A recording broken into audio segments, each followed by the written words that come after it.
During the Father's Day party, my daughter stood in front of 30 guests and said, "Dad, apologize to my husband right now, or you will no longer be welcome in this family, and the child will not be allowed to see his grandfather anymore." The entire backyard fell into suffocating silence. That man. He was smiling. I said nothing and quietly walked away. They thought they had won. They thought they had everything under control.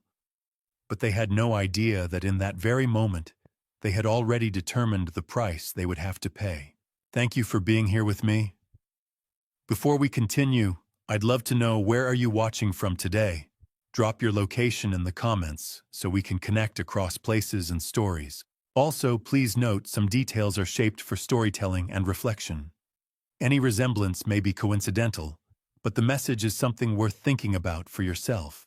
The Omega sat on my nightstand, the way it had every night for the past 40 years, a 1985 Seamaster, with a face the color of burnt caramel, the second hand ticking soft as a whisper. I woke at 5:30, same as always, and reached for it out of habit before I remembered today I wasn't supposed to wear it.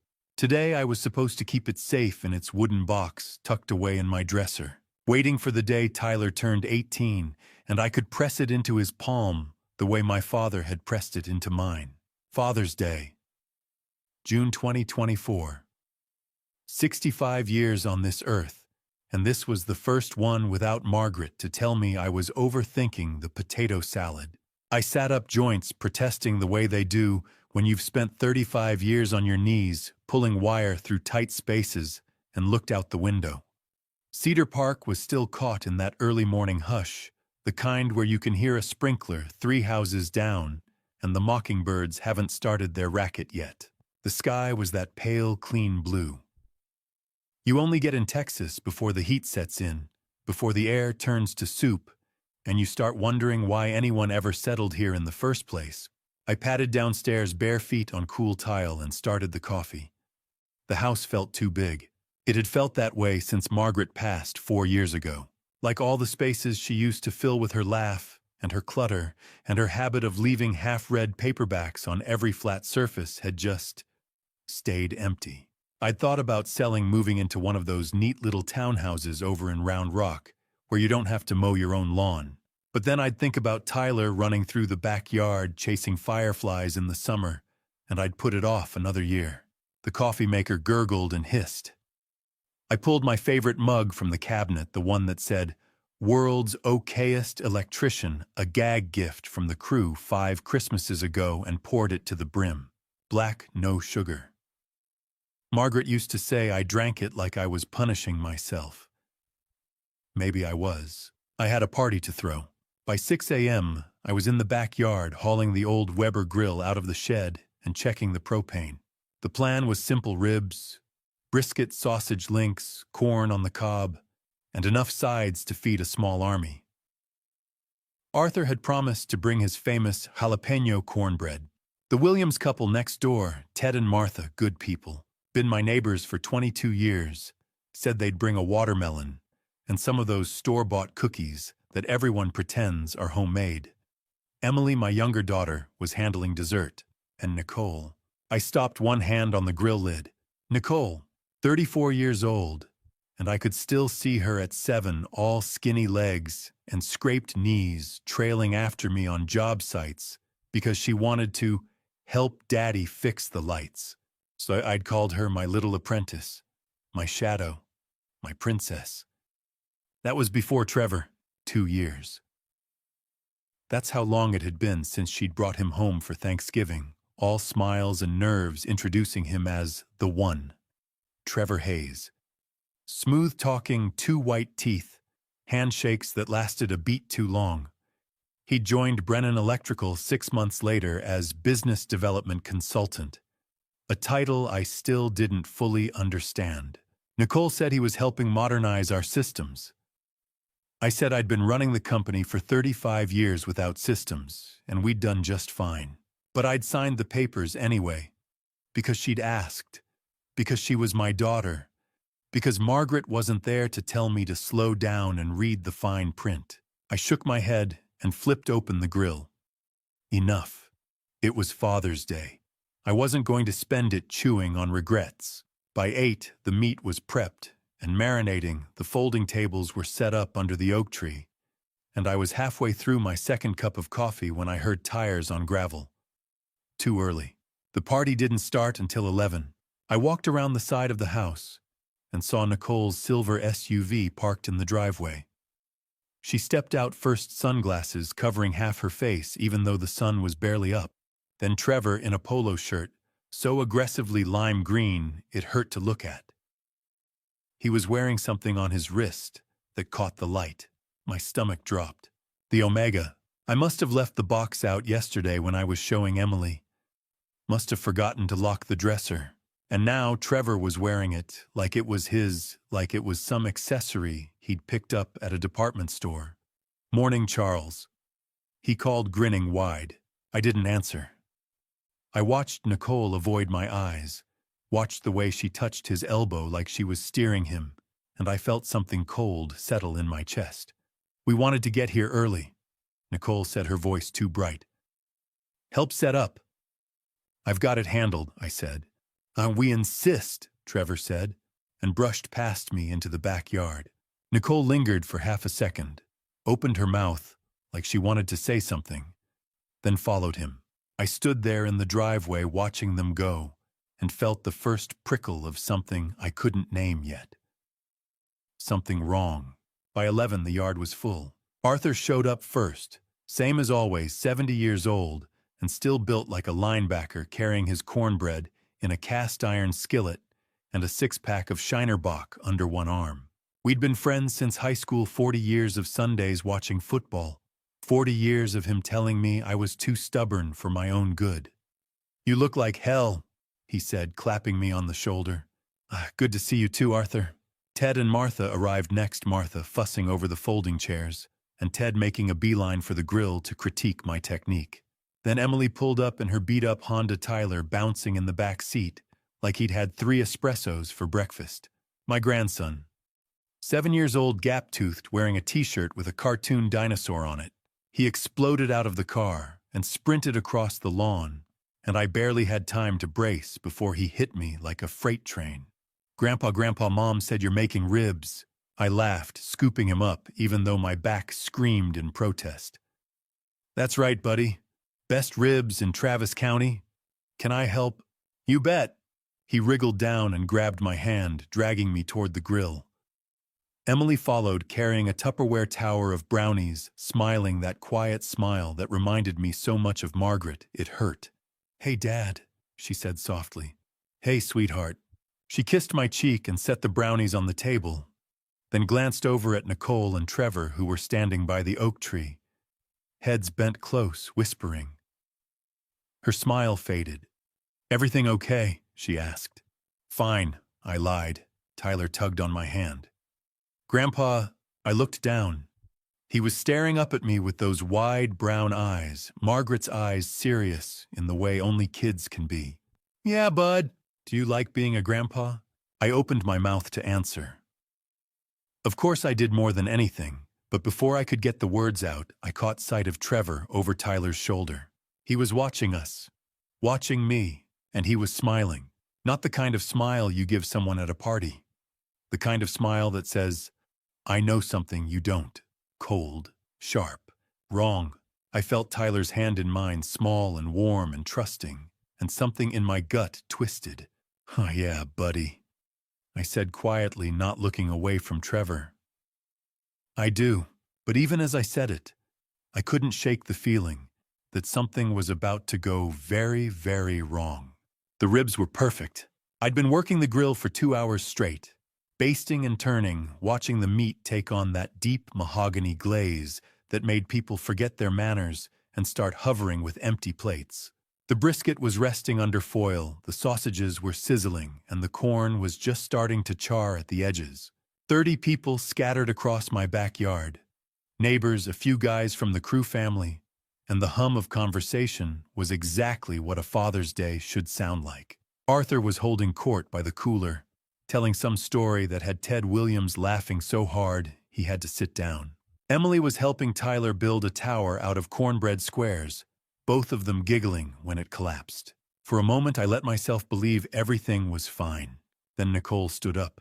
She was halfway across the yard near the oak tree where we'd strung up the old rope swing Tyler loved. She picked up her wine glass white wine, something expensive Trevor had brought, and tapped it with a fork. Once. Twice. The sharp ting, ting, ting cut through the noise like a blade. Conversations died. Heads turned. "Can I have everyone's attention, please?" Her voice was too loud, too bright. The kind of bright that comes from a place of nerves, not joy. I set down my tongs and wiped my hands on my apron, feeling that cold thing from this morning settle back into my chest. "I just want to take a moment." Nicole continued, smiling too wide, "to talk about my dad." A few people clapped politely. I saw Arthur frown his beer halfway to his lips. Nicole's smile didn't reach her eyes. My dad has always been a strong personality. He built Brennan Electrical from nothing. 35 years of hard work. She paused, and I saw Trevor standing behind her, arms crossed, that same cold smile from earlier. But sometimes strong personalities can be difficult. The applause had stopped. People were glancing at each other, now confused. "Nicole, I started, but she talked over me. Dad, I need you to do something for me. For all of us." She gestured at Trevor. "I need you to apologize to my husband." Silence. I blinked. "What?" "You heard me." Her voice cracked just a little. "You've disrespected Trevor for 2 years, undermined him at work, made him feel like he doesn't belong in this family. And I can't—" She stopped, swallowed hard. "I can't keep choosing between you and him." I felt like I'd been sucker punched.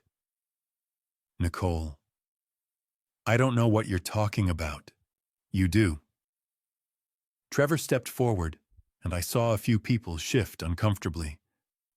"You've questioned every decision I've made at the company, refused to let me implement basic improvements, made jokes about my ideas in front of the crew. That's not—" I stopped. Had I maybe I'd been resistant. Maybe I'd made a comment or two. But disrespectful, Trevor, if I ever made you feel— "It's too late for that," Nicole cut in. Her hands were shaking. "Dad, I need you to apologize to him, right now, in front of everyone." I looked at her, really looked at her, and saw something I didn't recognize. Desperation, maybe. Or fear. "And if I don't," she flinched, "then you're no longer welcome in this family. And the kids—" Her voice broke. "The kids won't be seeing their grandfather anymore." The yard had gone dead silent. I could hear a cardinal singing somewhere incongruous and bright. I could hear Tyler behind me starting to sniffle. "Nicole," Emily said quietly, standing up. "This isn't the time. Stay out of this, Emily." I felt the world tilt. 30 pairs of eyes on me. Arthur had set down his beer, his face unreadable. Ted Williams was staring at his shoes.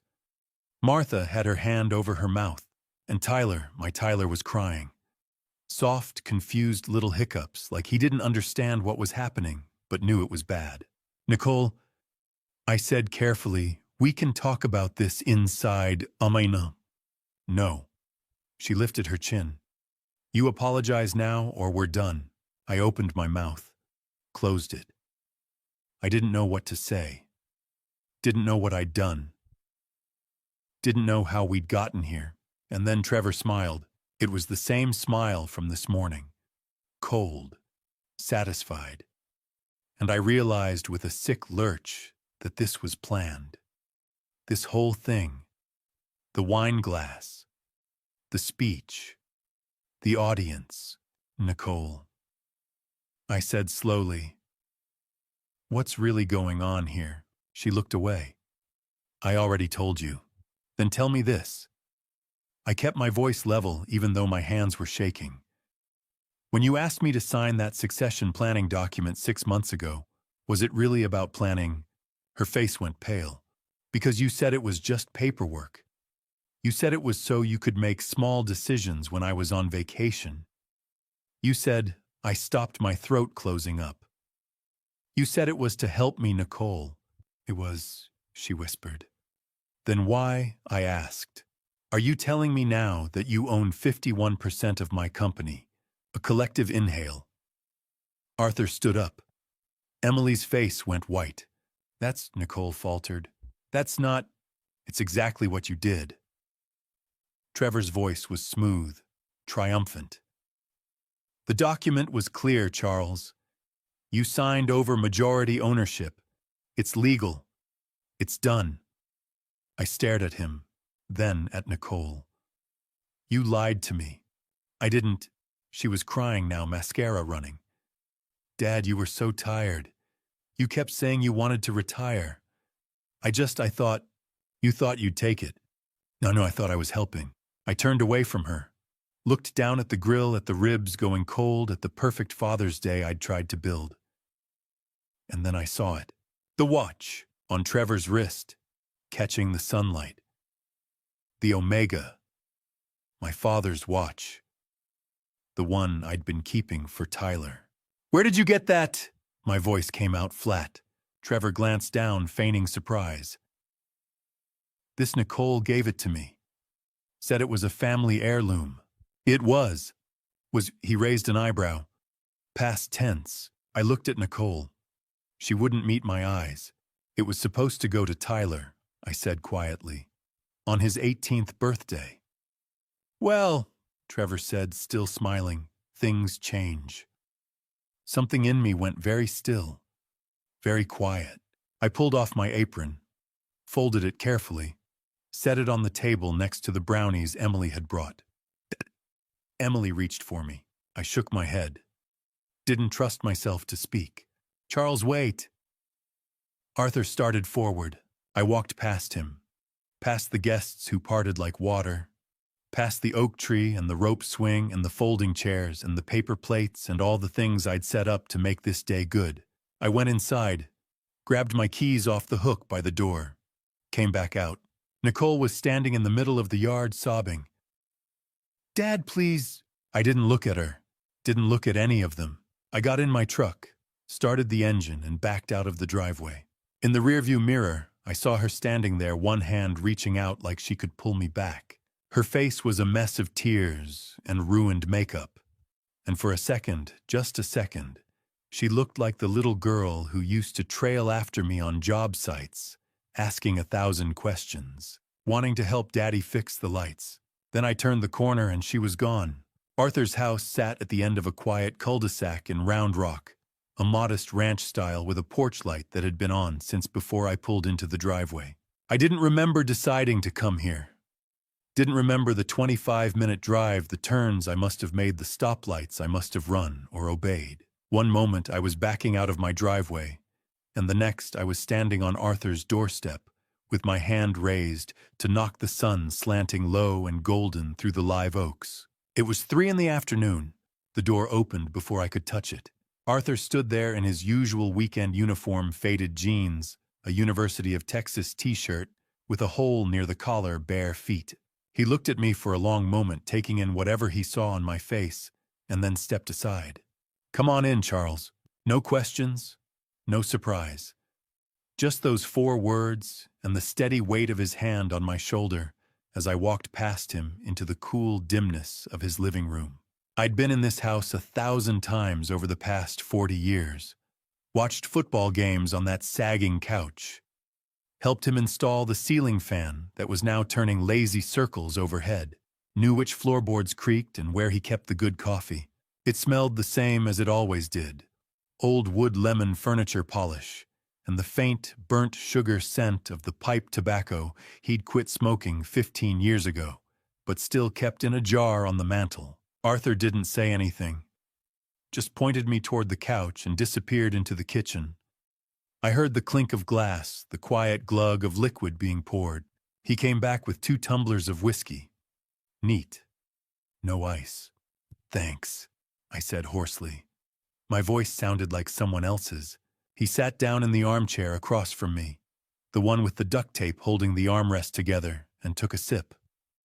Waited. So I told him, all of it. The party, Nicole's speech, the ultimatum, Trevor's accusations, the 51%, the succession planning document I'd signed 6 months ago, thinking I was just giving my daughter a little more authority, a little more say, because she'd asked so sweetly, and I'd been tired, and she was my daughter. The watch on Trevor's wrist, Tyler crying. The way Nicole had reached for me as I drove away. Arthur listened without interrupting. Didn't offer platitudes or advice. Just sat there nursing his whiskey, his weathered face unreadable in the lamplight. When I finished, the silence stretched out between us like something physical. Finally, Arthur set down his glass. "You're not alone in this, Charles." 4 words. That was all. But something in my chest loosened just a little. "I don't know what to do," I admitted. "You will." He leaned back the chair, creaking under his weight. "But not tonight. Tonight you just sit here and breathe." So I did. My phone started buzzing around 4:30. I'd left it in my pocket, forgotten about it, until it began vibrating against my leg like an angry hornet. I pulled it out, saw the screen light up with Nicole's name, and felt my stomach clench. 1 missed call, 2, 5, 10. I set the phone face down on the coffee table and watched it dance across the wood with each new buzz. Arthur raised an eyebrow. "You gonna answer that?" "No." He nodded. Didn't push. By 6 o'clock, the count had climbed to 47 missed calls from Nicole, 12 from Trevor, and a string of text messages that I couldn't bring myself to read except for one. From Emily. "Dad, I'm so sorry. I should have told you sooner." I stared at the screen, my thumb hovering over the message. Opened it. 2 years ago, Nicole asked me to lie to you. She said she needed money for an emergency, and she wanted me to tell you it was for me that I needed help with rent. I said no. I told her to be honest with you. But she got the money somehow anyway, didn't she, Dad? I tried to warn you about her. About Trevor. I'm so sorry. I read it 3 times. Then I set the phone down very carefully, like it might shatter if I moved too fast, and pressed the heels of my hands into my eyes. "Charles," Arthur's voice quiet and concerned. "Ma, she's been lying to me for 2 years. My voice cracked. At least 2 years, maybe longer, and I didn't see it." "You saw what she wanted you to see," Arthur said. "That's not on you." "But it was, wasn't it? I was her father. I should have known. Should have seen the signs. Should have..." The grief hit me like a fist to the sternum. I doubled over, a sound ripping out of my throat that didn't sound human, and the tears came in hot, choking waves. I couldn't stop them. Couldn't breathe around them. Arthur was beside me in an instant, his hand on my back solid and steady, saying nothing, because there was nothing to say. I cried for Nicole. For the little girl who used to sit on my workbench handing me tools and asking why wires had colors. For the teenager who'd helped me build the rope swing in the backyard and insisted we test it together, both of us laughing when it held. For the woman she'd become, or maybe the woman she'd always been, and I'd just refused to see it. I cried for Margaret, who would have known what to do, who would have seen this coming, who would have sat me down and told me in her calm, unshakable way that love doesn't mean letting people hurt you. And I cried for myself because somewhere along the line, I'd lost my daughter, and I didn't even know when. By the time I could breathe again, it was full dark outside. Arthur had turned on a lamp in the corner, soft and low. He'd refilled my whiskey without asking, and he was still there sitting on the arm of the couch, waiting. "You can stay here as long as you need," he said quietly. I nodded, scrubbing at my face with the back of my hand. "Thanks. Guest room's yours, but I'm betting you won't sleep much tonight." He was right. Arthur eventually retreated to his bedroom around 11, but not before pulling a pillow and a blanket out of the hallway closet and dropping them on the couch. Just in case you need to move around, he said. Then he paused in the doorway. Charles, whatever you decide to do tomorrow, I'm with you. I nodded, not trusting my voice. The house settled into silence. I sat on the couch, my phone face down beside me, and tried not to think about the fact that Nicole was probably still calling, still texting, still what? Panicking, regretting, or just trying to make sure I didn't do exactly what I was about to do. At 2 in the morning, I picked up the phone, scrolled past the 59 missed calls, past the texts from Nicole. Dad, please call me back. I can explain, you're overreacting. This is ridiculous. Past Trevor's cold, clipped messages. You're making a mistake. Call your daughter. I opened my photos instead, found the album labeled Nicole, and there she was. 8 years old, missing her 2 front teeth, wearing denim overalls covered in paint stains. She was sitting on my shoulders at some job site, arms wrapped around my head, grinning so wide it looked like her face might split in half. I remembered that day. She'd insisted on coming with me even though it was a Saturday. Spent the whole afternoon helping by handing me the wrong tools and asking questions faster than I could answer them. She'd been so happy. When had that changed? I stared at the photo until my eyes burned. Then I closed the app, opened my contacts, and scrolled to a name I hadn't called in 5 years. Philip Hartman, business attorney. The man who'd helped me incorporate Brennan Electrical 30 years ago, who'd walked me through contracts and disputes and won near bankruptcy back in the 90s. I didn't call him, not at 2 in the morning, but I typed out a message, thumb slow and deliberate, on the screen. Philip, it's Charles Brennan. I need your help. Can we meet tomorrow? It's urgent. I hit send before I could second-guess myself. Then I set the phone down, lay back on Arthur's couch, and closed my eyes. Tomorrow I would fight. Tonight I just needed to survive. Arthur was already up when I came downstairs Monday morning, the smell of strong coffee filling his kitchen like a promise. He didn't ask how I'd slept. The answer was written all over my face, just poured me a mug and set it on the table next to a plate of toast. You hear back from your lawyer? He asked. I checked my phone. Philip had replied at 7 a.m., can meet at 10. Bring any documents you have. Yeah, I said. 10 o'clock. Arthur nodded, pushed the toast toward me. Eat something first. You're no good to anyone if you pass out in the man's office. So I ate, even though the bread tasted like cardboard, and drank the coffee and tried not to think about the 53 new missed calls that had accumulated overnight. At 8, I called Philip from Arthur's porch. He picked up on the second ring. Charles, I got your message. Thanks for seeing me on short notice. 30 years, Charles. You don't need to thank me. His voice was the same as I remembered, calm, measured, the kind of voice that made you believe problems had solutions. What's going on? I gave him the short version. Nicole. The ultimatum. The 51%. The document I'd signed 6 months ago. There was a long pause. Bring everything you have, Philip said finally. Every piece of paper she gave you. Emails, texts, anything. I don't have much. Bring what you have. I'll see you at 10. Philip's office was downtown in one of those old buildings on Congress Avenue that had been there since before Austin decided it wanted to be the next Silicon Valley. The kind of place with creaky wooden floors and tall windows and walls lined with law books that probably hadn't been opened since the 90s, but gave the room a certain gravitas. Philip himself was waiting in his office when I arrived, 62 years old, gray hair, cropped military short, reading glasses perched on the end of his nose.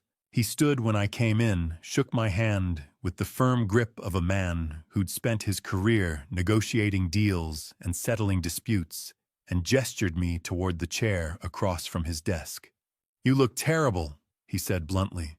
Thanks, Philip. You always know what to say. He smiled just a little.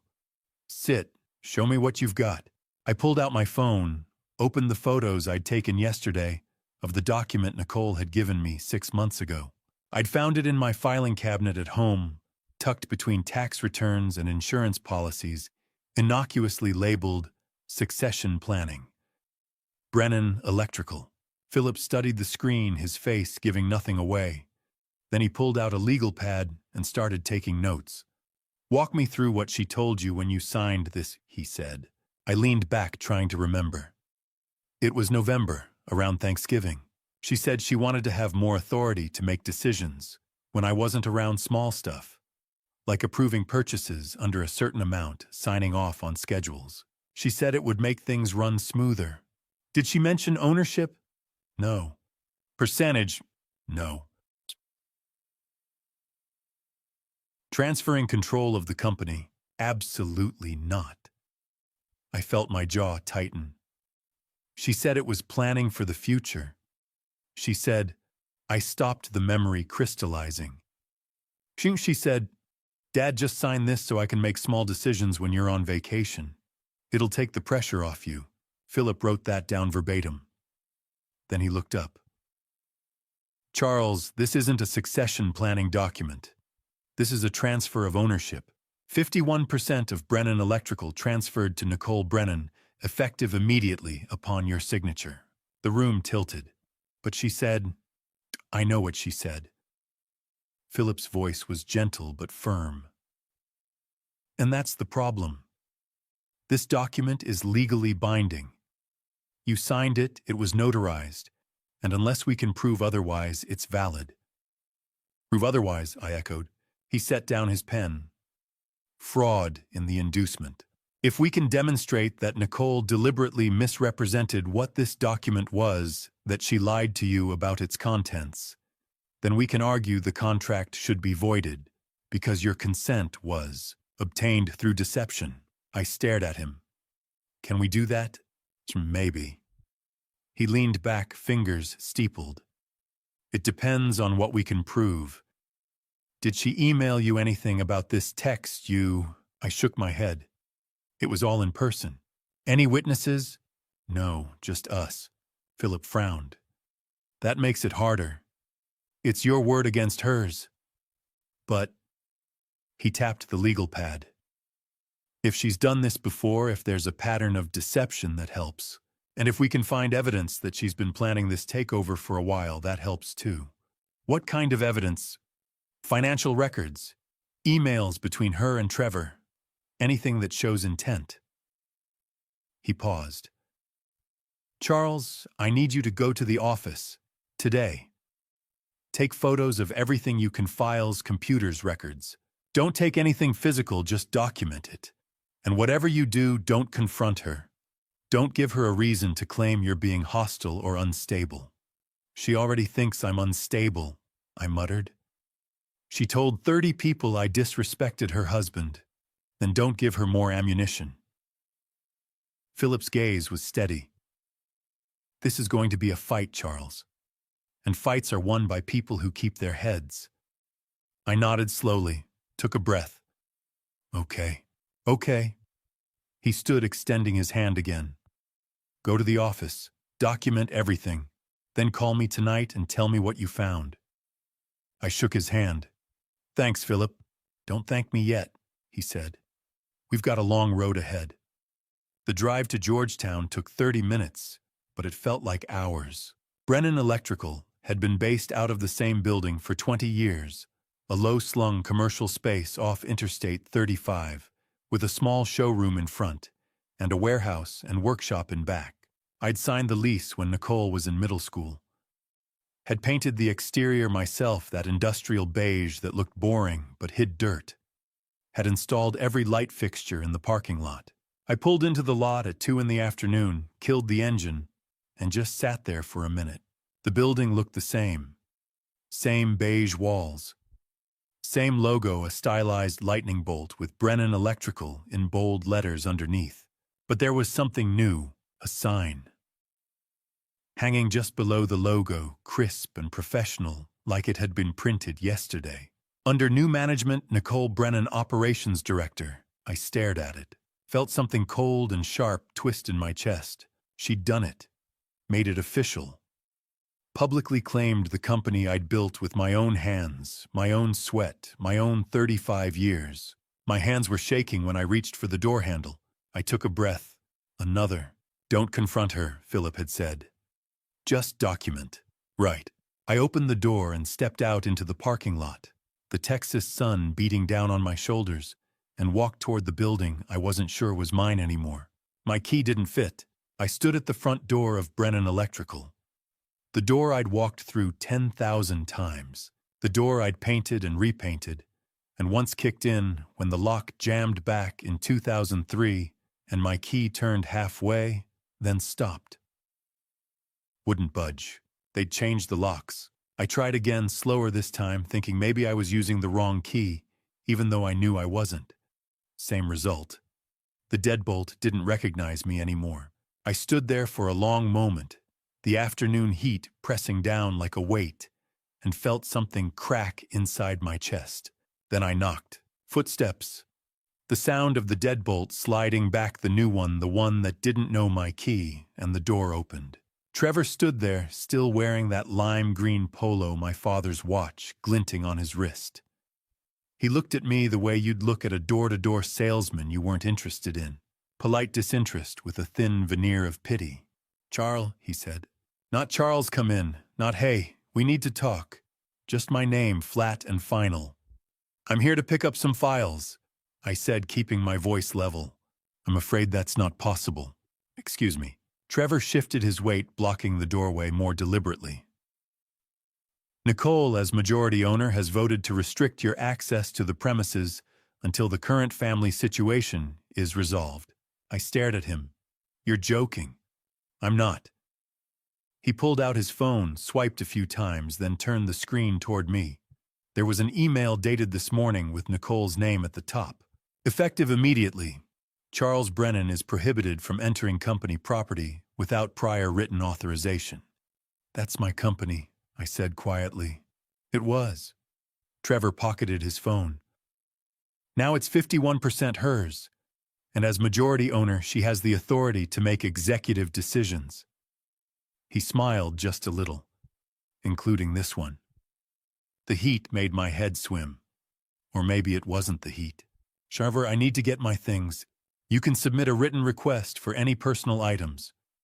We'll review it and get back to you within 5 to 7 business days." Ship 2, I stopped, took a breath. "You're serious?"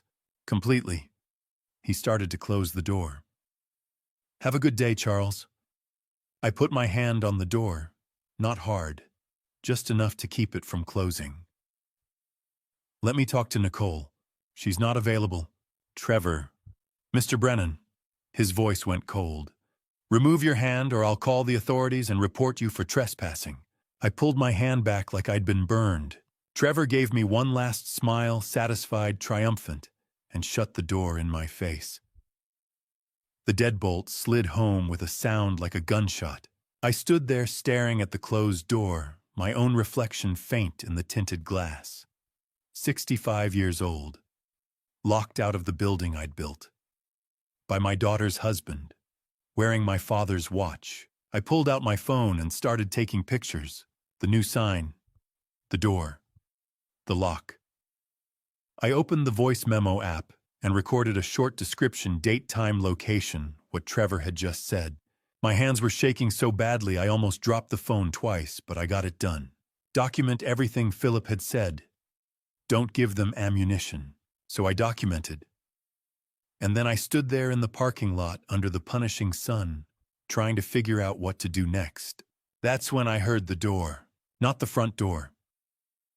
The back one, the employee entrance that opened onto the warehouse. It creaked, needed oil for 2 years, and I turned just in time to see someone slip out. Evelyn Sanders, 60 years old, silver hair, cut short, wearing the same sensible flats and cardigan she'd worn every day for the past 25 years. She'd been with Brennan Electrical since before Nicole was born, started as a receptionist, and worked her way up to office manager, kept the schedules handled. The invoicing knew every client by name. She saw me and froze. Then glanced back at the building, checking to see if anyone was watching, and hurried across the parking lot. "Mr. Charles," she whispered when she reached me. She was breathing hard like she'd run. "I saw what happened. I'm so sorry." "It's not your fault, Evelyn. Here." She pressed something into my hand, a small USB drive, black plastic warm from being in her pocket. "This is everything. 3 years of financial records, spreadsheets, transaction logs, invoices. I made a backup last week because—" She stopped, glanced over her shoulder again. "Because something didn't feel right." I stared at the drive. "What do you mean, the numbers?" Her voice dropped even lower. "There are discrepancies. Money that doesn't add up. I tried to tell you, Mr. Brennan, I sent you emails, but Nicole, she intercepted them. Said she'd handle it. Said you didn't need to worry about the details." Evelyn's eyes were bright with tears. "But it's your company. You deserve to know." "Evelyn, I have to go."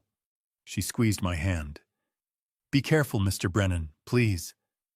Then she turned and hurried back to the building, slipping through the door before anyone could see. I stood there holding the USB drive, feeling its small weight like an anchor. I drove back to Arthur's house in a daze. The roads blurred. The stoplights seemed arbitrary. I must have obeyed them. I didn't get pulled over, didn't cause an accident, but I don't remember making any conscious decisions. My hands moved on the steering wheel. My foot pressed the gas and brake.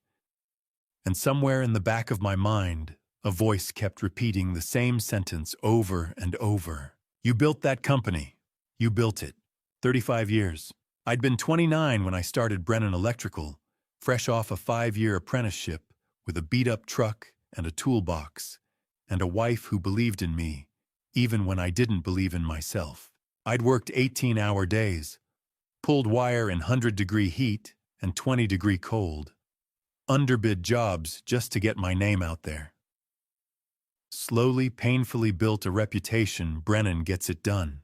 Brennan does it right, and now I couldn't even walk through the front door. Arthur was on the porch when I pulled up, a book in his lap, a beer sweating on the side table. He took one look at my face and set the book down. "That bad?" he asked. I handed him the USB drive. "What's this?" "Evidence," I said. "I think." We didn't open it right away. Arthur made dinner burgers on the grill, the irony not lost on either of us, and we ate in silence on the porch, watching the sky turn orange and then purple and then black. My phone buzzed a few more times. I ignored it. Around 8 we went inside. Arthur's laptop was old Adele that probably predated the Obama administration, but it worked. I plugged in the USB drive, waited for it to load, and opened the first file. It was a spreadsheet. Columns of numbers, dates, transaction codes. The kind of thing I used to skim through once a quarter, trusting Nicole to handle the details, because she'd always been good with numbers, and I'd always been better with my hands. I scrolled down and down. 3 years of data meticulously logged, and then I saw it. A cell highlighted in red. A formula that had flagged an inconsistency. Discrepancy, $180,000 unaccounted for in operating account. I stared at the screen. Arthur leaned over my shoulder. "Is that what I think it is?" "Yeah," I said quietly. "I think someone's been stealing from me." We didn't sleep. Arthur made a pot of coffee around 9, strong enough to strip paint, and we settled in at his kitchen table with the laptop between us, the blue glow of the screen, the only light in the room. The spreadsheet Evelyn had given me was massive. 3 years of transactions, hundreds of line items, color-coded tabs for different accounts, and buried in all that data a trail. "Here," I said, pointing at a cell. "June 7th last year, $3,200. Memo says, equipment repair, Anderson Supply." Arthur squinted at the screen. "You use Anderson Supply?" "Yeah. For parts, but not $3,200 worth." I opened a new tab, pulled up Anderson's website, and dialed their main line. It rang 4 times before someone picked up. A woman older, her voice rough from years of answering phones. "Anderson Supply, how can I help you?" Hi, this is Charles Brennan from Brennan Electrical. I'm trying to verify a payment we made last June, $3,200 for equipment repair. A pause. The sound of keys clicking. Let me check. Brennan Electrical, you said. Yes, ma'am. More clicking. Then, Mr. Brennan, our records show your last payment was in March of last year. $1,800 for conduit and wire. Nothing in June. My stomach dropped. You're sure? Positive. Would you like me to email you a statement? Yes, please. I gave her my email, thanked her, and hung up. Arthur was watching me. Fake, fake. I moved to the next line. August 14th, $4,100. Vendor payment, Crestview Mechanical. Called them, same story. No record of payment. September 9th, $2,800. Consulting fee, M. Torres. I didn't even know who M. Torres was. By the time I'd called 8 vendors, 5 had said the same thing. We never received that payment. The other 3 were legitimate, real invoices, real work. But 5 out of 8 were ghosts. Money that had gone somewhere, but not where the memo said. It was past midnight when Arthur leaned back in his chair and rubbed his eyes. How many transactions total? I scrolled through the flagged cells. 47. 47? He let out a low whistle. Over how long? They're 18 months, roughly. I did the math in my head. 10 transactions a year on average. Just under $10,000 each time. Arthur frowned. That's deliberate. What do you mean? Banks report transactions over 10 grand to the IRS. It's federal law, part of anti-money laundering regulations. If someone deposits or withdraws more than that in cash, the bank files a currency transaction report. He tapped the screen. Your son-in-law stayed under the threshold. Every single time. I stared at the numbers. He was right. The highest single transaction was $6,500. Most were between $1,200 and $5,000. Small enough to fly under the radar. Large enough to add up. How he knew what he was doing, I said quietly. Yeah. Arthur's voice was grim. This wasn't a mistake, Charles. This was systematic. I felt something cold settle in my chest. Not anger, not yet. Just a dull, heavy certainty. Trevor had been stealing from me for a year and a half, and Nicole, whether she'd known from the start or figured it out later, had helped him hide it. Around 2 a.m, I pushed the laptop away and put my head in my hands. You okay? Arthur asked. No. My voice came out hoarse. I'm not. He waited. 4 years. I said finally. 4 years since Margaret passed, and for 4 years I've been... What sleepwalking, I handed everything to Nicole. The books, the accounts, the checks. She'd bring me a stack of invoices, I'd sign them, and I stopped, my throat closing up. I never looked. I just trusted her. Charles, I should have known. I lifted my head, looked at him. She's my daughter. I should have seen it. Arthur's expression was hard to read. You saw what she wanted you to see. That's not your fault. Isn't it? I laughed, bitter and sharp. I built that company from nothing, Arthur. 35 years of watching every dollar, every contract, every hire. And then Margaret died, and I just stopped. Stopped paying attention. Stopped caring. I thought if I gave Nicole more responsibility, it would take the pressure off me. I thought... My voice cracked. I thought I was helping her. You were grieving. That's not an excuse. It's not an excuse. Arthur agreed. It's a reason. There's a difference. He leaned forward, his voice steady. Trevor saw an opening and he took it. Nicole either helped him or turned a blind eye. But you, Charles, you're not the villain here. I wanted to believe him. But sitting there at 2 a.m, staring at 47 lines of theft, it was hard to see it that way. I called Philip at 8 a.m. the moment I figured he'd be in his office. He answered on the third ring. Charles, tell me you've got something. I've got something. I gave him the rundown: 47 transactions, 18 months, $180,000, fake vendor invoices, systematic withdrawals under $10,000 each. Philip was silent for a long moment. Then, that's embezzlement. Textbook. Can we prove it? With this, yes. But we're going to need a forensic accountant, someone who can analyze the records, testify in court if it comes to that. I know a woman, Carolyn Fisher. She's expensive, but she's the best. I'll call her today. Do it. Charles, you need to brace yourself. If we take this to court, it's going to get ugly. Nicole's going to have to answer for this. And if Trevor's behind it, he is. Then we're talking criminal charges. Fraud, theft, possibly more depending on what Carolyn finds. I closed my eyes, took a breath. I don't care. Do it. All right. A pause. How are you holding up? I'm fine, I lied. Charles, I'm fine, Philip. Just get me that accountant. I hung up before he could argue. The email came at 9:30. I was pouring my fourth cup of coffee when my phone buzzed. A notification from my bank: important account update. I opened it expecting another statement or some routine security alert. Instead, I got this. Dear Mr. Brennan, we are writing to inform you that your personal checking account ending in 4392 has been frozen effective immediately due to a power of attorney authorization submitted by Ms. Nicole Brennan. Per the POA, Ms. Brennan has been granted full authority over your financial accounts during a period of incapacity.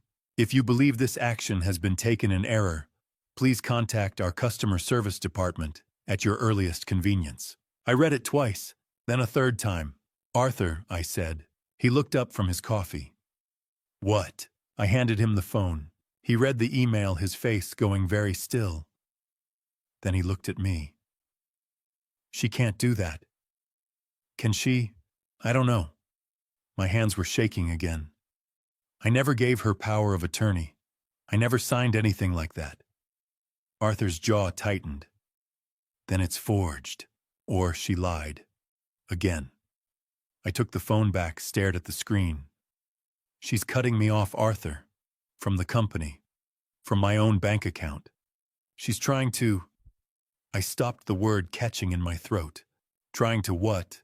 I looked at him, and I felt something crack open inside me, not grief this time, but something sharper. Colder. She's trying to erase me. The ATM was outside a coffee shop on Main Street in Round Rock, one of those standalone kiosks tucked between parking spaces. I needed cash, just $20 for breakfast. Maybe a decent cup of coffee that wasn't Arthur's industrial-strength brew. I slid my card into the slot, punched in my PIN, and selected Withdrawal $40. The screen blinked. Transaction declined. Please contact your financial institution. I stared at it. Tried again. Same message. I hit check balance instead. Available balance $347.82. $347. In an account that should have had closer to $15,000. My hands went cold.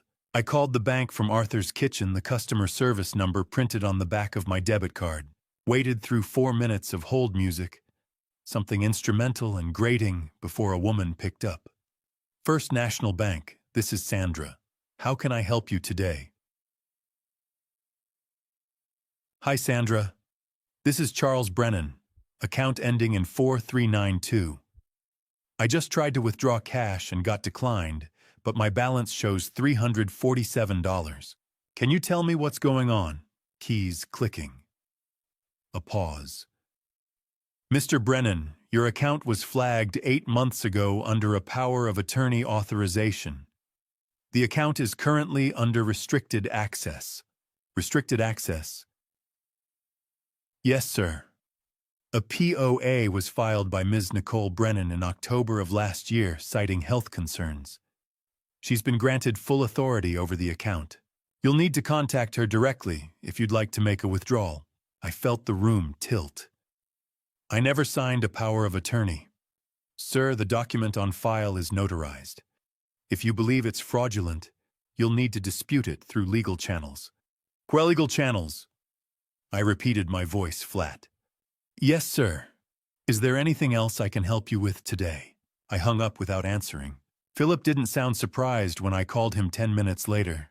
She filed a POA, he asked. 8 months ago. Says I have health concerns. I laughed, sharp and bitter. I'm 65, Philip. I've got a bad knee and I need reading glasses. That's it. Do you have a copy of the document? The bank says it's notarized. I'm going to request a copy this morning. Good. Don't wait. And Charles. He paused. I know someone who can help. Linda Anderson. She's a forensic document examiner. If that signature's fake, she'll prove it. How soon can we see her? Let me make a call. I'll text you. 20 minutes later, my phone buzzed. Linda can see you at 2 p.m. Her office is on West 6th. I'll meet you there. Linda Anderson's office was in a narrow building downtown, sandwiched between a law firm and a vintage clothing shop. The sign on the door was small and professional L, Anderson Forensic Document Analysis. Inside, the space looked more like a lab than an office, white walls, metal shelves lined with binders, a long table covered in magnifying lamps and microscopes. Linda herself was in her mid-50s, gray hair pulled back in a tight bun, wearing frameless glasses and a no-nonsense expression. She shook my hand firmly when Philip introduced us. Mr. Brennan, I understand you have a disputed power of attorney. That's putting it mildly, I said. I handed her the document. I'd picked it up from the bank that morning, 3 pages neatly printed with my signature at the bottom of the second page. Except it wasn't my signature. It looked like my signature the way a photocopy looks like the original, but something about it was wrong. Too perfect. Too clean. Linda set the document on her table under a large magnifying lamp and pulled on a pair of latex gloves. She studied it for a long moment without speaking, then looked up. Do you have samples of your authentic signature? Philip had thought ahead. He handed her a folder, copies of contracts I'd signed over the past 5 years, checks, invoices, anything with my name scrawled at the bottom. 12 samples in total. Linda arranged them in a neat row beside the POA, then leaned over the lamp, a jeweler's loupe in one hand. The room went silent, except for the hum of the fluorescent lights. After what felt like an hour, but was probably closer to 10 minutes, Linda straightened and removed the loupe. Oh, this signature is forged, she said. I exhaled a sound somewhere between relief and rage. You're sure? Positive. She gestured to the POA. The line weight is inconsistent. Whoever did this tried to replicate your signature, but they applied uneven pressure. See here. She pointed to the tail of the B in Brennan. Your authentic signatures have a distinct upward flick at the end. This one tapers off. It's subtle, but it's there. Could someone have traced it? Philip asked. Possibly. But there's more. Linda switched off the magnifying lamp and turned on a different one, ultraviolet. The POA glowed faintly under the light, and she pointed to a section near the signature. This area shows signs of digital manipulation. The ink density doesn't match the rest of the document. My guess. Someone scanned one of your real signatures, cleaned it up in editing software, and digitally placed it onto this form before printing. Is that common? I asked. More common than you'd think. It's not sophisticated, but it's effective, especially if no one's looking closely. She turned off the UV light and pulled off her gloves. I can write up a full report for you. It'll include my analysis, comparison images, and my professional opinion that this signature is fraudulent. Should hold up in court. Philip nodded. How soon can you have it ready? 2 days. Make it 1. I'll pay the rush fee. Linda smiled faintly. I'll have it to you by tomorrow afternoon. We left Linda's office just after 3. Philip walked me to my truck, his expression grim. "I'm filing an emergency motion with the court tonight," he said. "Freeze all accounts, void the POA, and request a hearing. With Linda's report, we've got a strong case. How long until we get a hearing?" "A week, maybe 2. Judge Kowalski's docket is packed, but this qualifies as urgent." He clapped me on the shoulder. "Hang in there, Charles. We're getting you your life back." I wanted to believe him. But standing there in the parking lot with $347 to my name and a forged signature hanging over my head, it was hard to feel optimistic. I borrowed $500 from Arthur that night. He didn't ask why. Just pulled the cash out of his wallet, a mix of 20s and 50s worn soft from use, and pressed it into my hand. "You'd do the same for me," he said. I nodded, not trusting my voice. 65 years old, and I was borrowing grocery money from my best friend because my daughter had locked me out of my own accounts. The humiliation was worse than the fear. Emily called at 8. I almost didn't answer. My phone had been ringing nonstop, mostly Nicole's number, a few blocked calls, but Emily's name made me pick up. "Hey, sweetheart," I said. She was crying. Not the quiet kind, full gasping sobs that made my chest tighten. "And what's wrong?" "Dad," her voice cracked. "Have you seen it?" "Seen what?" "Online. Nicole posted something." "Dad, another sob.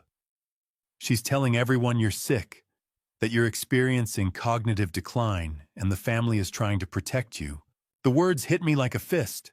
"She posted that where?" "Everywhere. Her personal page, the company account. She made it sound like you're not competent anymore. People are commenting, asking if you're okay, saying they're praying for you." Emily's voice turned sharp. "Dad, she's lying. You know that, right? You're fine. I know, Em." My voice came out steadier than I felt. "I know." But even as I said it, I understood. This wasn't just about control. It was about narrative. Nicole had filed the POA claiming I had health concerns. Now she was seeding that story publicly, building a case in the court of public opinion. If everyone believed I was incompetent, if clients, vendors, friends all thought I was losing my grip, then the POA didn't look like theft. It looked like a daughter trying to protect her father. She wasn't just trying to erase me. She was trying to rewrite me. "Dad," Emily's voice, small and scared. "What are we going to do?" I looked across the room at Arthur, who was pretending not to listen, and at the $500 on the kitchen table, and at the folder Philip had left me, emergency motion pending hearing, forensic analysis. We fight," I said. "We fight and we win." But I wasn't sure I believed it anymore. "If you're still here, comment Jang Sem, so I know you're still with me. And if it were you when everything is taken and your dignity is crushed, would you walk away or stay and fight to expose the truth?" A quick note, parts ahead are shaped for storytelling and reflection. You can stop here if preferred. The courtroom was smaller than I expected. Wood-paneled walls, fluorescent lights, a handful of benches. The Texas state seal hung behind the judge's bench, faded but official. Philip sat beside me at the plaintiff's table, folders stacked neatly. Across the aisle, Nicole sat with Trevor and their attorney Gerald Foster, mid-50s, wire-rimmed glasses, expensive suit. Nicole wouldn't look at me. Trevor stared straight ahead, jaw tight. Arthur sat in the gallery behind me. I could feel his presence steady. At 9 a.m., the bailiff stood. "All rise." The Honorable Judge Margaret Kowalski presiding. Judge Kowalski was 58, gray hair cut short, black robe crisp. She took her seat, adjusted her reading glasses, and opened the file. "This is an emergency hearing in the matter of Charles Brennan versus Nicole Brennan and Trevor Hayes. Mr. Hartman, you filed the motion. Proceed." Philip stood. "Thank you, Your Honor. My client has been the victim of systematic fraud. Over 18 months, his daughter and son-in-law forged legal documents, embezzled $180,000 from his company. and attempted to seize control of a business he built over 35 years through deception. Gerald Foster rose. Objection, Your Honor. Counsel is presenting conclusions as established facts. My clients deny all allegations. Judge Kowalski didn't blink. Mr. Foster, you'll have your turn. Sit down. She looked at Philip. Continue. Philip clicked a remote. The screen on the wall lit up with a scanned document the power of attorney Nicole had filed 8 months ago. This POA was submitted to Mr. Brennan's bank last October, claiming he had health concerns and granting his daughter full control of his finances. Problem is, Mr. Brennan never signed it. We have proof. He gestured to the gallery. I'd like to call Linda Anderson to the stand. Linda stood and made her way forward. The bailiff swore her in. Please state your name and occupation for the record, Philip said. Linda Anderson, forensic document examiner, 23 years of experience. Ms. Anderson, did you examine the power of attorney in question? I did. What did you find? Linda's voice was calm, clinical. The signature attributed to Charles Brennan is a forgery. I compared it to 12 authenticated samples of Mr. Brennan's signature from contracts, checks, and legal documents spanning 5 years. The line weight is inconsistent, stroke order doesn't match. An ultraviolet analysis revealed digital manipulation. Someone scanned a real signature and inserted it into this document. The screen changed, showing 2 signatures side by side. Mine from 3 years ago, the POA version. Even I could see the differences. In your professional opinion, Philip asked, is this signature authentic? No, it is not. Gerald Foster stood. Ms. Anderson, isn't it possible Mr. Brennan's handwriting simply changed over time? Pshaw. Handwriting evolves gradually, Linda said evenly. This shows abrupt changes inconsistent with natural aging plus clear digital artifacts. I'm confident this is forged. Foster sat down without another word. Philip called his next witness. Carolyn Fisher. Carolyn was a woman in her late 50s, gray suit, reading glasses on a chain. She took the stand and identified herself as an independent CPA with 30 years of experience in forensic accounting. Ms. Fisher, did you review financial records from Brennan Electrical? I did. 3 years of transaction data, including ledgers and bank statements. What did you discover? 47 transactions over 18 months, totaling $180,000 that appear fraudulent. Each was recorded as a legitimate expense, equipment repair, vendor payments, consulting fees. But when Mr. Brennan contacted 8 listed vendors, 5 confirmed they never received payment. The screen showed a spreadsheet rows highlighted in red. Transaction amounts ranged from $1,200 to $6,500. Carolyn continued. Notably, none exceeded $10,000, the IRS reporting threshold. This suggests deliberate structuring to avoid detection. In my professional opinion, this is embezzlement. Gerald Foster objected. Speculation, Your Honor. Overruled, Judge Kowalski said. If your client filed a POA claiming incapacity while involved in questionable financial activity, that's relevant. Continue, Ms. Fisher. The pattern is systematic and intentional, Carolyn said. Not an accounting error. Fraud. I glanced at Trevor. His face had gone pale, sweat visible on his forehead. Nicole's hands trembled. Gerald Foster stood for his defense. Your Honor, mistakes were made. But this is a family matter, not a criminal conspiracy. Mr. Brennan signed documents willingly. He delegated authority to his daughter because he trusted her. Now he regrets losing control and wants to undo it through litigation. He gestured toward me. Mr. Brennan is 65. He lost his wife 4 years ago. With respect, it's possible he doesn't fully remember. Objection. Philip's voice was sharp. Counsel is implying cognitive decline without medical evidence.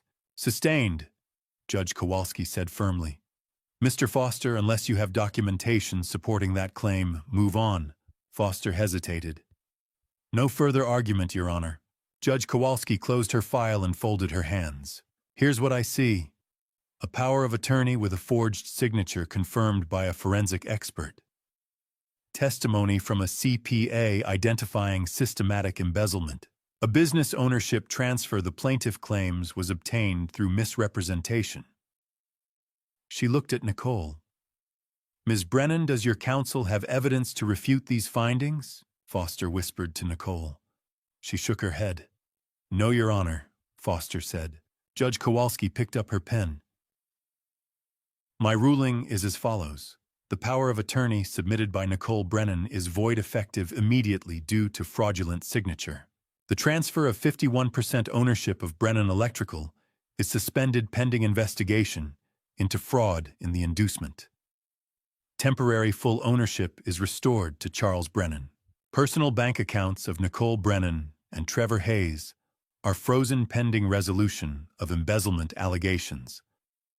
A restraining order is issued prohibiting Ms. Brennan and Mr. Hayes from contacting Mr. Brennan or entering Brennan Electrical premises without court approval. Finally, this matter is referred to the Travis County District Attorney for criminal investigation. Her gavel came down. One sharp crack. Court adjourned. I stood. The floor tilted. Philip's hand steadied me. You okay? Yeah, but I wasn't. I'd won company accounts, life returned in a legal package. So why did I feel hollow? Arthur waited outside, leaning against the wall. He didn't speak, just walked beside me down the courthouse steps into June sunlight. My truck was across the street. I was halfway there when I heard her. Dad, please. I stopped, turned. Nicole was running toward me, mascara streaking her face, hands reaching. Trevor followed behind, expression unreadable. Dad, I'm so sorry. Her voice broke. I didn't know it would go this far. I never meant. I looked at her. At the woman who used to sit on my shoulders at job sites, who'd forged my signature, who'd let her husband steal from me, who'd tried to erase me. Nicole, I said quietly. Hope flickered in her eyes. I turned and walked to my truck. Behind me, I heard her sob. Heard Trevor's voice, low and urgent. Heard Arthur's steady footsteps. I got in, started the engine, and drove away. I didn't look back. The parking lot was empty except for one car. I pulled into Brennan Electrical just after 2 in the afternoon. The court order folded in my jacket pocket, still warm from where I'd been gripping it during the drive from Austin. The building looked the same as it had 4 days ago. Same beige walls, same logo, same parking spaces marked with fading white paint. But the sign that had read, "Under New Management," was gone. Someone had already taken it down. I parked in my usual spot, the one closest to the front door, that I'd claimed 35 years ago, and never given up. Killed the engine. Took a breath. That's when I saw him. Trevor's car, a silver Lexus, that always looked too expensive for someone who worked at a small electrical contracting firm, was parked 3 spaces down, and Trevor himself was leaning against the hood, arms crossed, waiting. I sat there for a moment, keys still in the ignition, weighing my options. The restraining order was clear: no contact, no approach, no communication. If I got out of this truck and he came toward me, he'd be in violation, which meant I could call the police, which meant he'd be arrested, which meant Nicole would have one more reason to hate me. I pulled the keys from the ignition and stepped out. Trevor straightened immediately, his jaw tight, his hands balling into fists at his sides. He didn't come closer, stayed exactly where he was, maybe 10 feet away, but his voice carried across the parking lot like a whip crack. You happy now, Charles? I didn't answer, just closed the truck door and started walking toward the building entrance. I'm talking to you, Trevor shouted. You got what you wanted, right? Destroyed your own family. Humiliated your daughter in front of a courtroom full of strangers. Took everything from us. You feel good about that? I stopped, turned to face him. Pulled my phone out of my pocket, opened the voice memo app and hit record. Then I held it up so he could see exactly what I was doing. Trevor's face went red. You're recording me. Are you serious? I didn't say a word. Just stood there, phone raised, waiting. He laughed sharp and bitter. You're unbelievable. You know that you're a selfish old man who can't stand the idea that someone else might run your precious company better than you ever did. I stayed silent. Let him talk. Let the recording capture every word. Trevor took a step forward, then another. Still maybe 6 feet away, but close enough that I could see the sweat beading on his forehead, the vein pulsing at his temple. You want to know the truth? His voice cracked. You want to know why I took that money? I didn't move. I owe people, Charles. Bad people.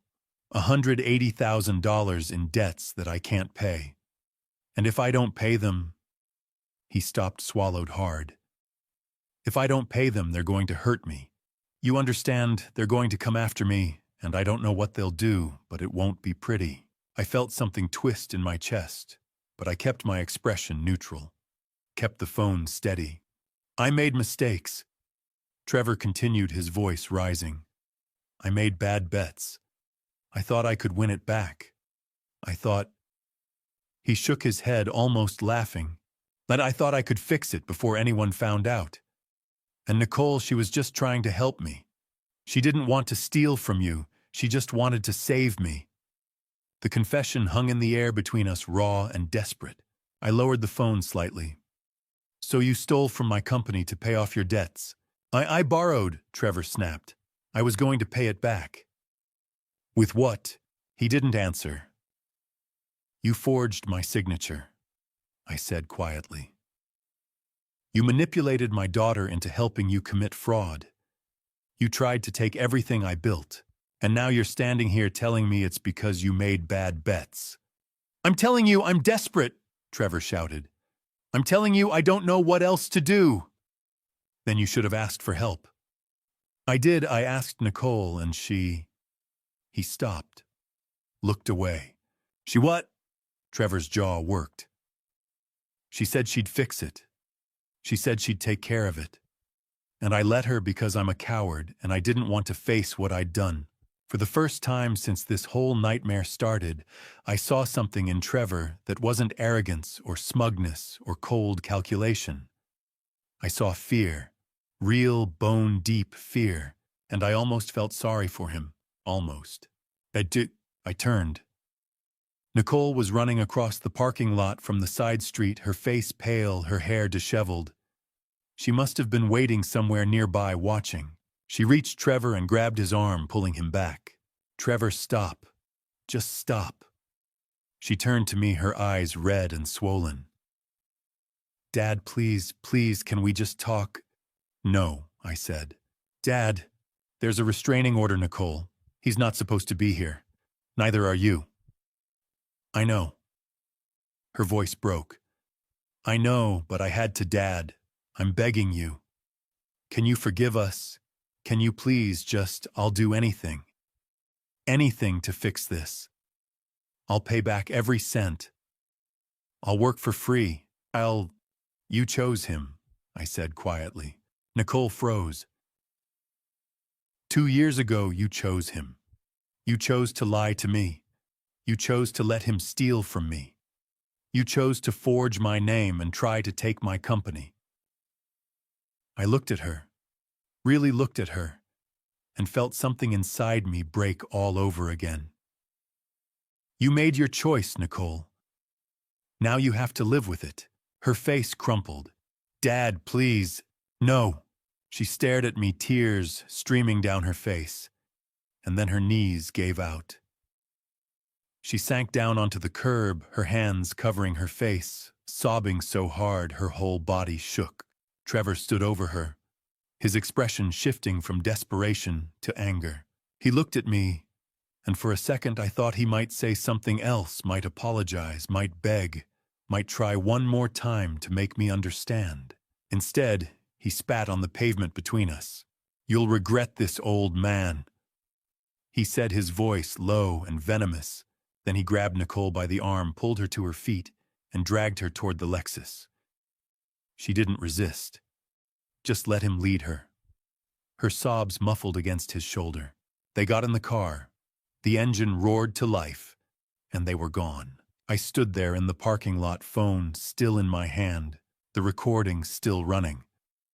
I stopped it, saved it, put the phone back in my pocket. Then I walked to the front door of Brennan Electrical and pushed it open. The office was full. 18 people, electricians, office staff, apprentices, all standing at their desks, all looking at me. For a moment, no one moved. Then Evelyn Sanders started clapping. Slowly, one by one, the rest joined in. Applause filled the small lobby, echoing off the walls, warm and genuine, and meant to be comforting. "Welcome home, Mr. Brennan," Evelyn said, her voice thick with emotion. I nodded, tried to smile. "Thank you." But standing there, surrounded by people who were happy to see me, who'd been loyal when it mattered, who'd risked their jobs to help me, I didn't feel victorious. I just felt tired. I'd won my company back. I'd won in court. I'd won every battle I'd fought over the past week. But I'd lost my daughter, and no amount of applause could make that feel like winning. Rebecca Marshall's office was on the 8th floor of the Travis County Justice Center, a modern building downtown with floor-to-ceiling windows overlooking the Colorado River. Her desk was neat stacks of case files organized by color-coded tabs, a laptop open to a spreadsheet. Diplomas from UT Law and certifications from the Texas Bar hung in simple black frames on the wall behind her. She was 45, I'd guess, with dark hair pulled back in a professional bun, and the kind of steady, measured gaze that came from 18 years of prosecuting white-collar crime. She'd introduced herself as an assistant district attorney, specializing in fraud and embezzlement cases, and she'd been polite, respectful, and refreshingly direct. "Mr. Brennan," she said, folding her hands on the desk. "Judge Kowalski referred your case to our office after yesterday's hearing. I've reviewed the evidence, the forged power of attorney, the forensic accounting report, the expert testimony. Frankly, it's one of the strongest cases I've seen in years." I nodded, not trusting my voice yet. "With what we have," Rebecca continued, "I'm confident I can secure convictions on multiple counts. For Trevor Hayes, we're looking at embezzlement, forgery, and fraud. Depending on how a jury feels, he could face 5 to 10 years in state prison. For Nicole Brennan as an accessory and co-conspirator, probably 2 to 5 years. The words hit me like a fist. 5 to 10 years. 2 to 5 years. That's a long time, I said quietly. "It is," Rebecca agreed. "But it's proportional to the crime. They stole $180,000 from you over 18 months. They forged legal documents. They attempted to seize control of your business through deception. These aren't minor offenses, Mr. Brennan. They're serious felonies." I looked out the window at the river below, the water moving slow and brown in the midday sun. "Nicole is my daughter." "I know. She's Tyler's mother, my grandson. He's 7 years old." Rebecca's expression softened just slightly. "I know that too. And I understand this isn't an easy decision. That's why I wanted to talk to you before we move forward." "What do you mean?" She leaned back in her chair. "We have options. Full prosecution is one of them. Take this to trial. Let a jury decide, send them both to prison if we win. But there's another path. A plea agreement." "What kind of agreement?" Rebecca pulled a folder from the stack on her desk and opened it. "If Trevor Hayes and Nicole Brennan agree to plead guilty, we can negotiate sentencing terms that hold them accountable without destroying their lives completely. Here's what I'd propose." She slid a typed outline across the desk. I picked it up, scanned the bullet points. "Trevor Hayes," Rebecca said, "would be required to repay the full $180,000 within 90 days. I don't care how he does it.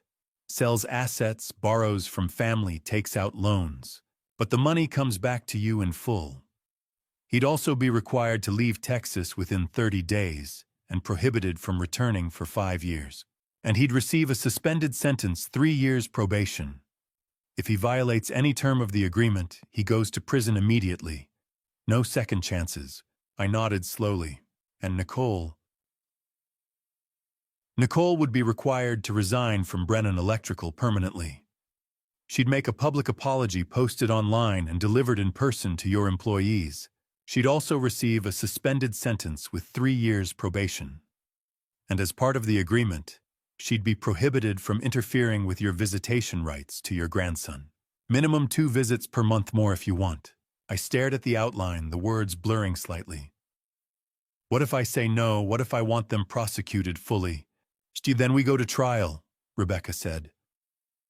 And if we win, which I'm confident we will, they both go to prison.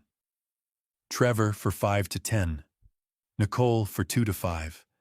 Tyler grows up visiting his mother in a correctional facility. She paused. That's your right, Mr. Brennan. And I'll support whatever decision you make, but I want you to understand the full consequences. I set the paper down. Can I have some time to think about it? Of course. Take the weekend. I need an answer by Monday morning. I stood, shook her hand. Thank you. Well, I'm Mr. Brennan, she said as I reached the door. For what it's worth, you're handling this with a lot more grace than most people would. I didn't feel graceful. I just felt tired. Arthur's house was quiet when I got back that evening. He'd made spaghetti his go-to comfort food, and we ate in silence on the porch, watching the sky turn pink and then purple. He didn't ask about the meeting, didn't press, just handed me a beer and let me sit with my thoughts. Around 7, we heard a car pull up. Emily. She got out of her Honda, looking like she'd been crying, her eyes red and swollen, a small manila envelope clutched in both hands. Arthur stood, but she waved him off. I'm okay, she said, though her voice said otherwise. She walked up the porch steps and stopped in front of me. Dad, I need to give you something. I set down my beer. What is it? Mom left this for you. She held out the envelope. It was old, the edges yellowed my name written on the front in Margaret's unmistakable looping handwriting. She gave it to me a few days before she passed away. She told me to keep it safe and only give it to you when you really needed it. Emily's voice cracked. I think now is that time. I took the envelope, my hands suddenly unsteady. Emily, just read it, Dad, please. She kissed my cheek, got back in her car, and drove away before I could say anything else. Arthur looked at me. You want me to give you a minute? No, I said might stay. I opened the envelope carefully, like it might disintegrate if I wasn't gentle enough. Inside was a single sheet of paper, folded once, covered in Margaret's handwriting. The ink was slightly faded, but the words were clear.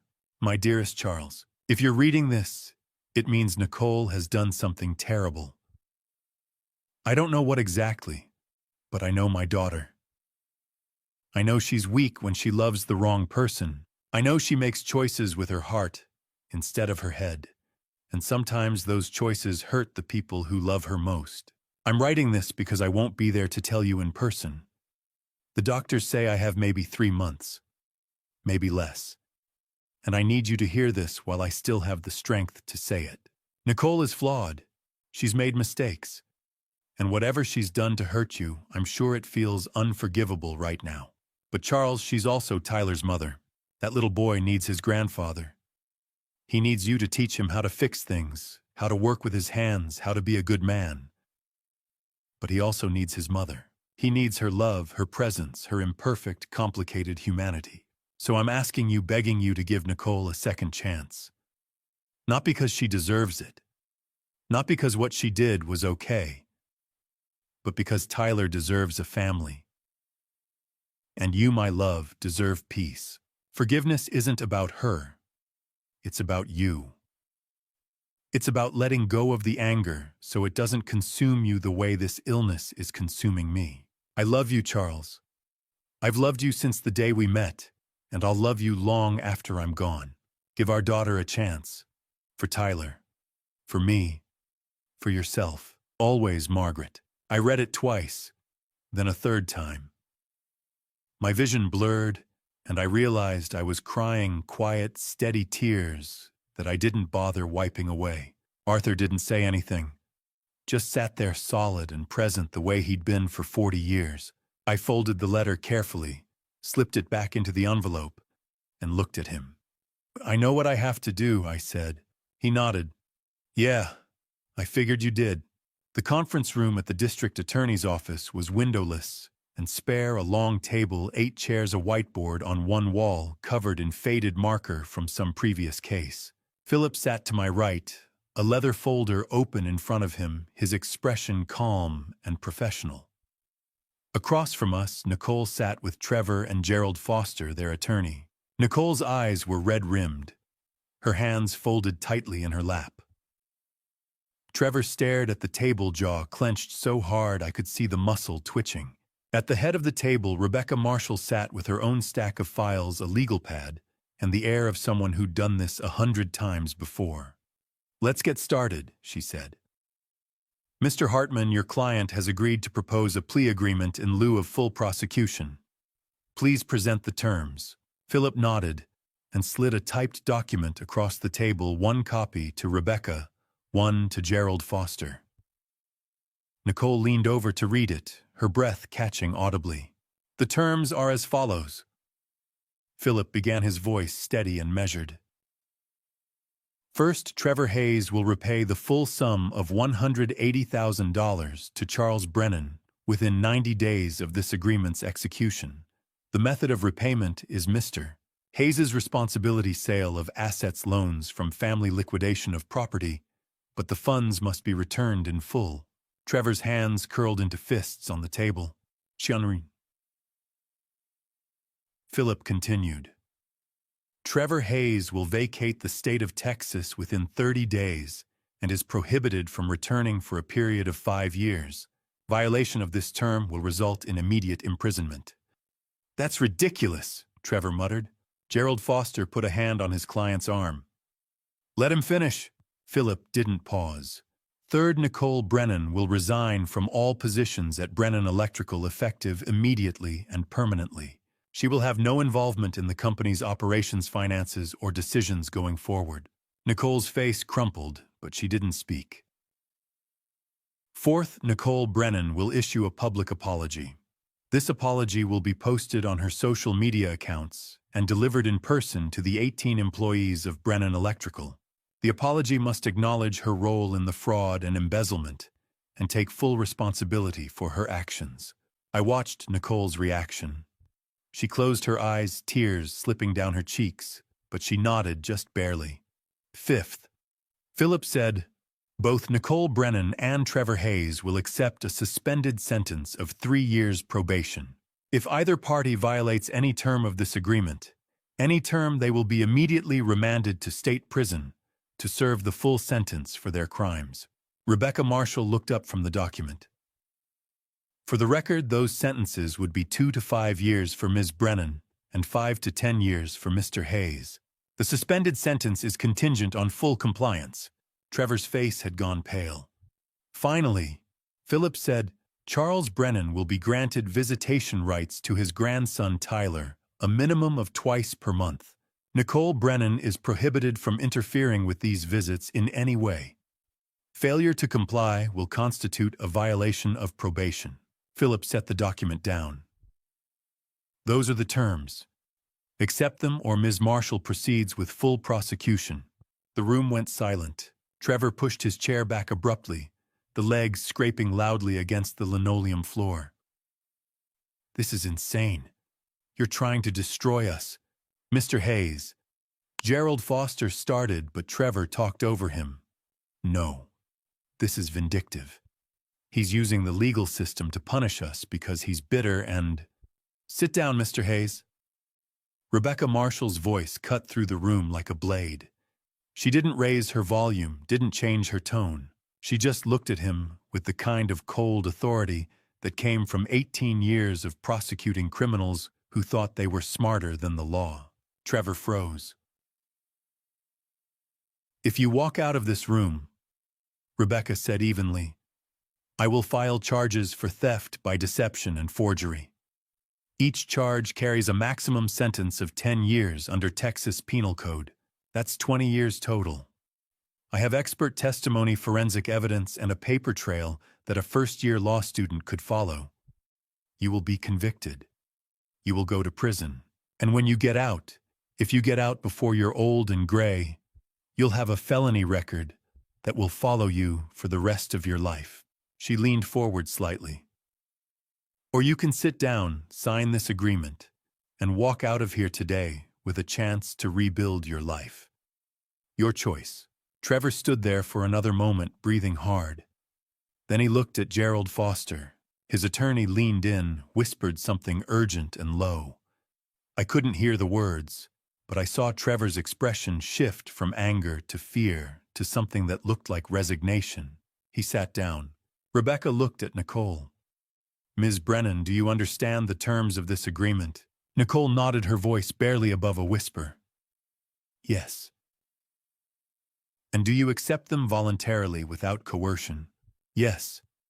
She looked across the table at me, her eyes pleading. Thank you, Dad. I thank you. I didn't respond, just watched as she picked up the pen Rebecca handed her. Her fingers trembling so badly she almost dropped it. She signed her name at the bottom of the document, slow and shaky, and then pushed it across to Trevor. He stared at it like it was a death sentence. Mr. Hayes, Rebecca said. Trevor grabbed the pen. For a second I thought he might throw it. Instead, he signed quick, angry strokes and slammed the pen down on the table so hard it bounced. Rebecca collected the signed documents, made copies, and handed one to Philip. I'll submit this to Judge Kowalski for approval. We're scheduled for a hearing at 3 this afternoon. The courtroom was the same one we'd been in a week ago. Judge Kowalski sat at the bench, her reading glasses perched on her nose, reviewing the plea agreement with the same methodical care she'd shown during the emergency hearing. Ms. Brennan, Mr. Hayes, she said, looking up. You've both signed this agreement. Do you understand that by doing so, you are waiving your right to a trial and admitting guilt to the charges outlined here? Yes, Your Honor, Nicole said. Yes, Trevor muttered. Do you understand the terms of your probation? That any violation will result in immediate imprisonment? Yes, Your Honor, they said in unison. Judge Kowalski made a note on her legal pad. Then this plea agreement is approved. The terms are binding and enforceable. Mr. Hayes, you have 30 days to vacate Texas. Ms. Brennan, you have 72 hours to submit your resignation and issue your public apology. Failure to comply will result in a warrant for your arrest. Her gavel came down. Court adjourned. Outside, the late afternoon sun was harsh and bright. I walked down the courthouse steps, Philip beside me, and tried to feel something. Relief, satisfaction, closure. Anything. I just felt hollow. Charles. I turned. Nicole was running toward me, Trevor nowhere in sight. She stopped a few feet away, breathless and crying. Dad. I know I don't deserve this. I know I... Her voice broke. I just want you to know that I love you. I love you so much. And I'm going to spend every day trying to make this right. I swear. I looked at her. At my daughter. At the woman who'd lied to me, stolen from me, tried to erase me. At the woman who was also Tyler's mother. Margaret's daughter. The little girl who used to hand me tools and ask 1,000 questions. Nicole, I said quietly. She looked up, hope flickering in her red, swollen eyes. You have 5 years to prove it. I turned and walked to my truck. Didn't look back. Didn't need to. Behind me, I heard her sobbing, softer this time, less desperate. Maybe she understood. Maybe she didn't. Either way, it wasn't my problem anymore. I'd given her the chance Margaret asked me to give. What she did with it was up to her. July in Texas was brutal heat that hit you like a wall the moment you stepped outside, air so thick it felt like breathing through a wet towel. I pulled into the Brennan electrical parking lot just after 7 in the morning, the sun already climbing, and sat in my truck for a moment before going in.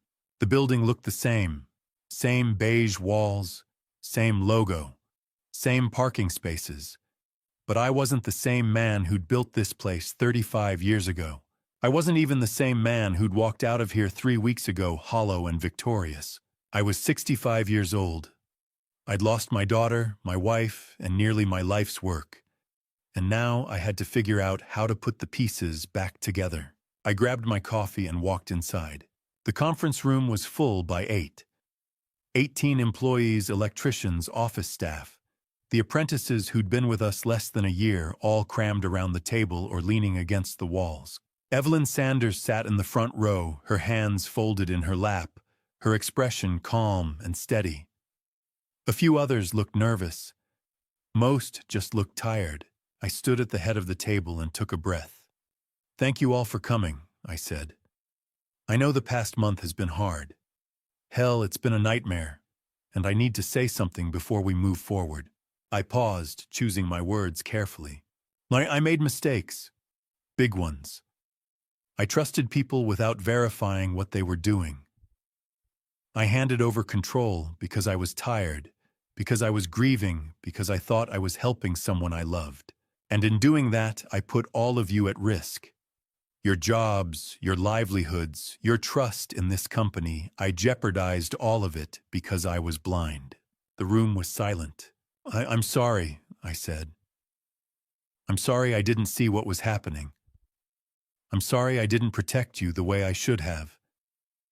And I'm asking for a chance to earn your trust back. Evelyn stood. "Mr. Brennan, you don't need to apologize to us." "Yes, I do." "No." Her voice was firm. "You protected us when it mattered. You fought for us.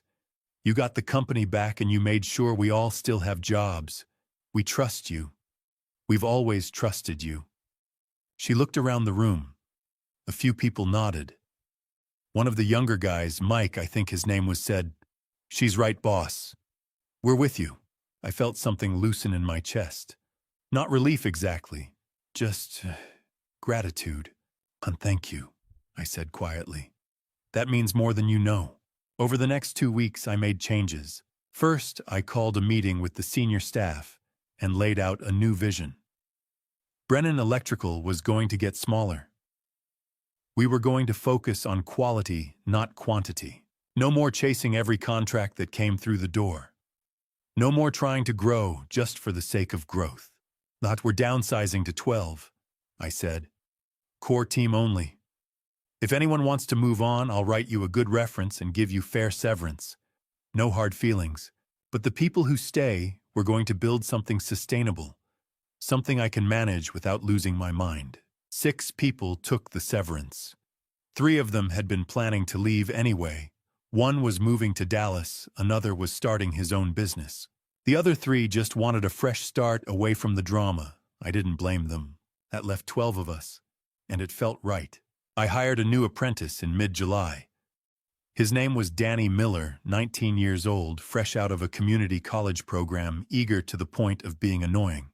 He reminded me of myself at that age, all questions and energy, and a willingness to do whatever it took to learn the trade. I took him out on a residential job, his second week, a rewiring project, in an old house in Round Rock. We spent the morning pulling wire through tight crawl spaces, and I showed him how to strip insulation without nicking the copper, how to read a circuit diagram, how to test a connection before closing up the wall. "Why do we test it twice?" he asked, holding the multimeter like it might bite him. "Because once isn't enough," I said. "You test it when you wire it. You test it again before you close the wall. And if you're smart, you test it a 3rd time after the inspector leaves. Trust nothing. Verify everything." He grinned. "Got it, Mr. Brennan." I clapped him on the shoulder. "Call me Charles. And welcome to Brennan Electrical." Teaching him reminded me why I'd started this company in the first place. Not for the money, not for the prestige, but because I loved the work. I loved taking something broken and making it right. Maybe that's what I was trying to do now. Not just with the company, with myself. Nicole came to the office on a Thursday afternoon unannounced. I was in the back warehouse reorganizing inventory when Evelyn found me. "Mr. Brennan, your daughter's here. She says she needs to talk to the staff." I wiped my hands on my jeans. "She following through on the apology?" "Looks like it." I followed Evelyn to the front office. Nicole stood near the door, her face pale, her hands clasped tightly in front of her. She'd posted the apology online a week ago. I hadn't read it, didn't want to. But this was the in-person part. The hard part. Can I talk to everyone?" she asked, her voice shaking. "Go ahead," I said. Evelyn called the staff into the lobby. 12 people gathered, some curious, some wary. Nicole stood in front of them, looking like she might collapse. "I'm here to apologize," she said, her voice barely audible. "I lied to you. I helped my husband steal from this company. I betrayed my father, and I betrayed all of you. And I'm sorry. I know that's not enough, but Her voice broke. "I'm so sorry." The room was quiet for a long moment. Then Evelyn stepped forward. "I forgive you, Nicole." Nicole's face crumpled and she started crying. Evelyn hugged her, not warmly but not coldly either. Just practical. Human. A few others nodded, mumbled forgiveness. One or two turned and walked away without a word. I didn't blame them either. Nicole left 10 minutes later, her face streaked with tears, her shoulders hunched. She didn't ask to talk to me. Didn't even look at me. Good. This wasn't about me. At the end of July, my phone buzzed with a bank notification. Deposit received $60,000 from Trevor Hayes. I stared at the screen. 60,000. 1/3 of what he owed me. 120,000 left to go, due by mid-September. He was following through. Whether out of fear or genuine remorse, I didn't know. Didn't care. The money was there. That was enough. That evening, I sat alone in my office, the building quiet around me. Everyone had gone home. The lights were off except for the desk lamp, casting a small circle of yellow light across the scattered paperwork. I picked up the framed photo of Margaret that I kept on my desk. Taken 20 years ago, maybe more. Her hair dark, her smile bright, standing in front of the house we'd bought when Emily was born. "You were right," I said aloud, my voice rough. She needed a chance. Margaret didn't answer, of course. But I could almost hear her voice in my head, the way she used to talk to me when I was overthinking something. "See, you did the right thing, Charles. Now stop brooding and go home." I smiled just a little and set the photo back on the desk. The company was smaller now, quieter, but it was mine again. And this time I wasn't building it for anyone else. I was building it for me, and maybe that was enough. I pulled into the parking lot at Brushy Creek Park, just before 3:20 minutes early, because I couldn't sit still at home any longer. The park was busy, families spread out on picnic blankets, kids shrieking on the playground, the creek running low and sluggish in the summer heat. I found a spot under a live oak and killed the engine. 6 weeks since I'd seen Tyler. Since the Father's Day party that had blown my life apart. Since I'd driven away from my own backyard with my daughter's voice calling after me and my grandson crying in the background. I checked my phone. No messages. I was early. Nicole wasn't due for another 15 minutes. I got out of the truck and walked toward the creek, trying to calm the knot in my stomach. The plea agreement guaranteed me visitation twice a month, minimum supervised, if Nicole wanted, but visitation nonetheless. This was the first one. And I had no idea what to expect. Would Tyler even remember me? Would he be angry? Scared?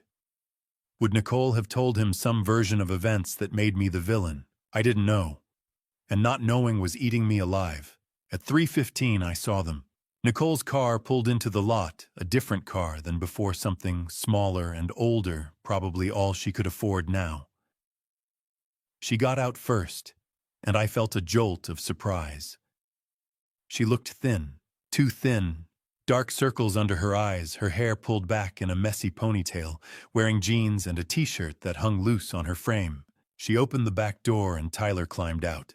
My chest tightened. He was wearing a dinosaur t-shirt, different from the one he'd had on at the party, but the same style, and his hair was a little longer, curling at the edges.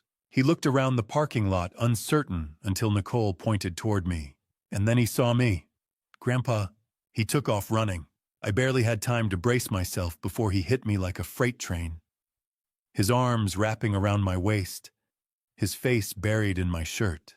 And he was crying, not sad crying, but the kind of crying that comes from relief so overwhelming it has nowhere else to go. Grandpa, he sobbed. I missed you so much. I missed you so much. I dropped to my knees and pulled him close, my own eyes burning. I missed you too, buddy. I missed you every single day. Mom said you had to go away for a while. He said, his voice muffled against my shoulder. She said you were busy, but I knew you wouldn't leave me. I knew you'd come back.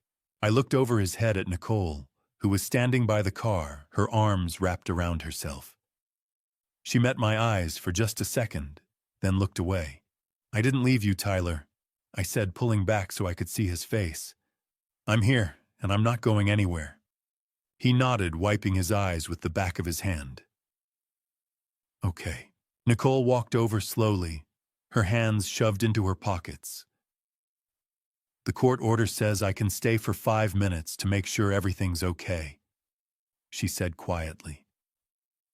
After that, I'll be over there. She gestured toward a bench 30 feet away near the playground. If you need me, just call. We'll be fine, I said. She nodded, looked at Tyler one more time, something unreadable passing across her face, and walked away. Tyler and I walked down the trail that followed the creek. His hand in mine, his voice filling the silence with 1,000 questions. Where did you go, Grandpa? Were you on a trip? Did you go somewhere far away? Can I come next time? I kept my answers simple. I had some things I needed to take care of. Grown-up stuff. But I'm back now, and we're going to see each other a lot more, okay? How much more? At least twice a month, maybe more. That's not enough, he said seriously. I want to see you every day. I smiled despite myself. Me too, bud. We stopped at the little snack shack near the playground, and I bought him an ice cream cone chocolate, his favorite. We sat on a stone bench overlooking the creek, and he ate it slowly, savoring every bite, his legs swinging back and forth. Grandpa, he said after a while. Yeah, are you still mad at Mom? The question hit me harder than I expected. I looked down at him, at his serious little face, and tried to figure out how to answer. I know, I said finally. I'm not mad at her anymore. Then why don't you live with us? It's complicated, Tyler. Your mom and I, we had some disagreements. Big ones. And we need some time apart to figure things out. But you're not mad. I'm not mad, I said. I'm just sad. But that's not your fault, okay? None of this is your fault. And no matter what happens between me and your mom, I'm always going to be here for you. Always. He nodded, licking chocolate off his fingers. Okay. We sat in silence for a moment, watching a family of ducks paddle past in the creek. I ran to, Heller said again. Yeah, bud. What happened to the watch? I blinked. What watch? No, the fancy one. The one you showed me at the party. You said it was really old, and you were going to give it to me someday. The Omega. I'd almost forgotten about it, or tried to. The last time I'd seen it, Trevor had been wearing it smug and arrogant like it was his right. But I'd gotten it back. After the court hearing, I'd gone home, retrieved it from where I'd locked it away, and put it back in its wooden box. Safe. Waiting. I still have it, I said, and I'm still going to give it to you. Really, when you turn 18, it's yours, just like I promised. Tyler's face lit up. That's a long time from now. Yeah, but it'll be worth the wait. Trust me. He grinned and leaned against me, his head resting on my arm. I trust you, Grandpa. We stayed at the park for an hour and a half. I pushed him on the swings. We skipped rocks in the creek. We sat in the grass, and he told me about school, about his friends, about the book he was reading. And the whole time Nicole sat on that bench 30 feet away, watching. I glanced over once and saw her wiping her eyes. She didn't come closer, didn't interrupt.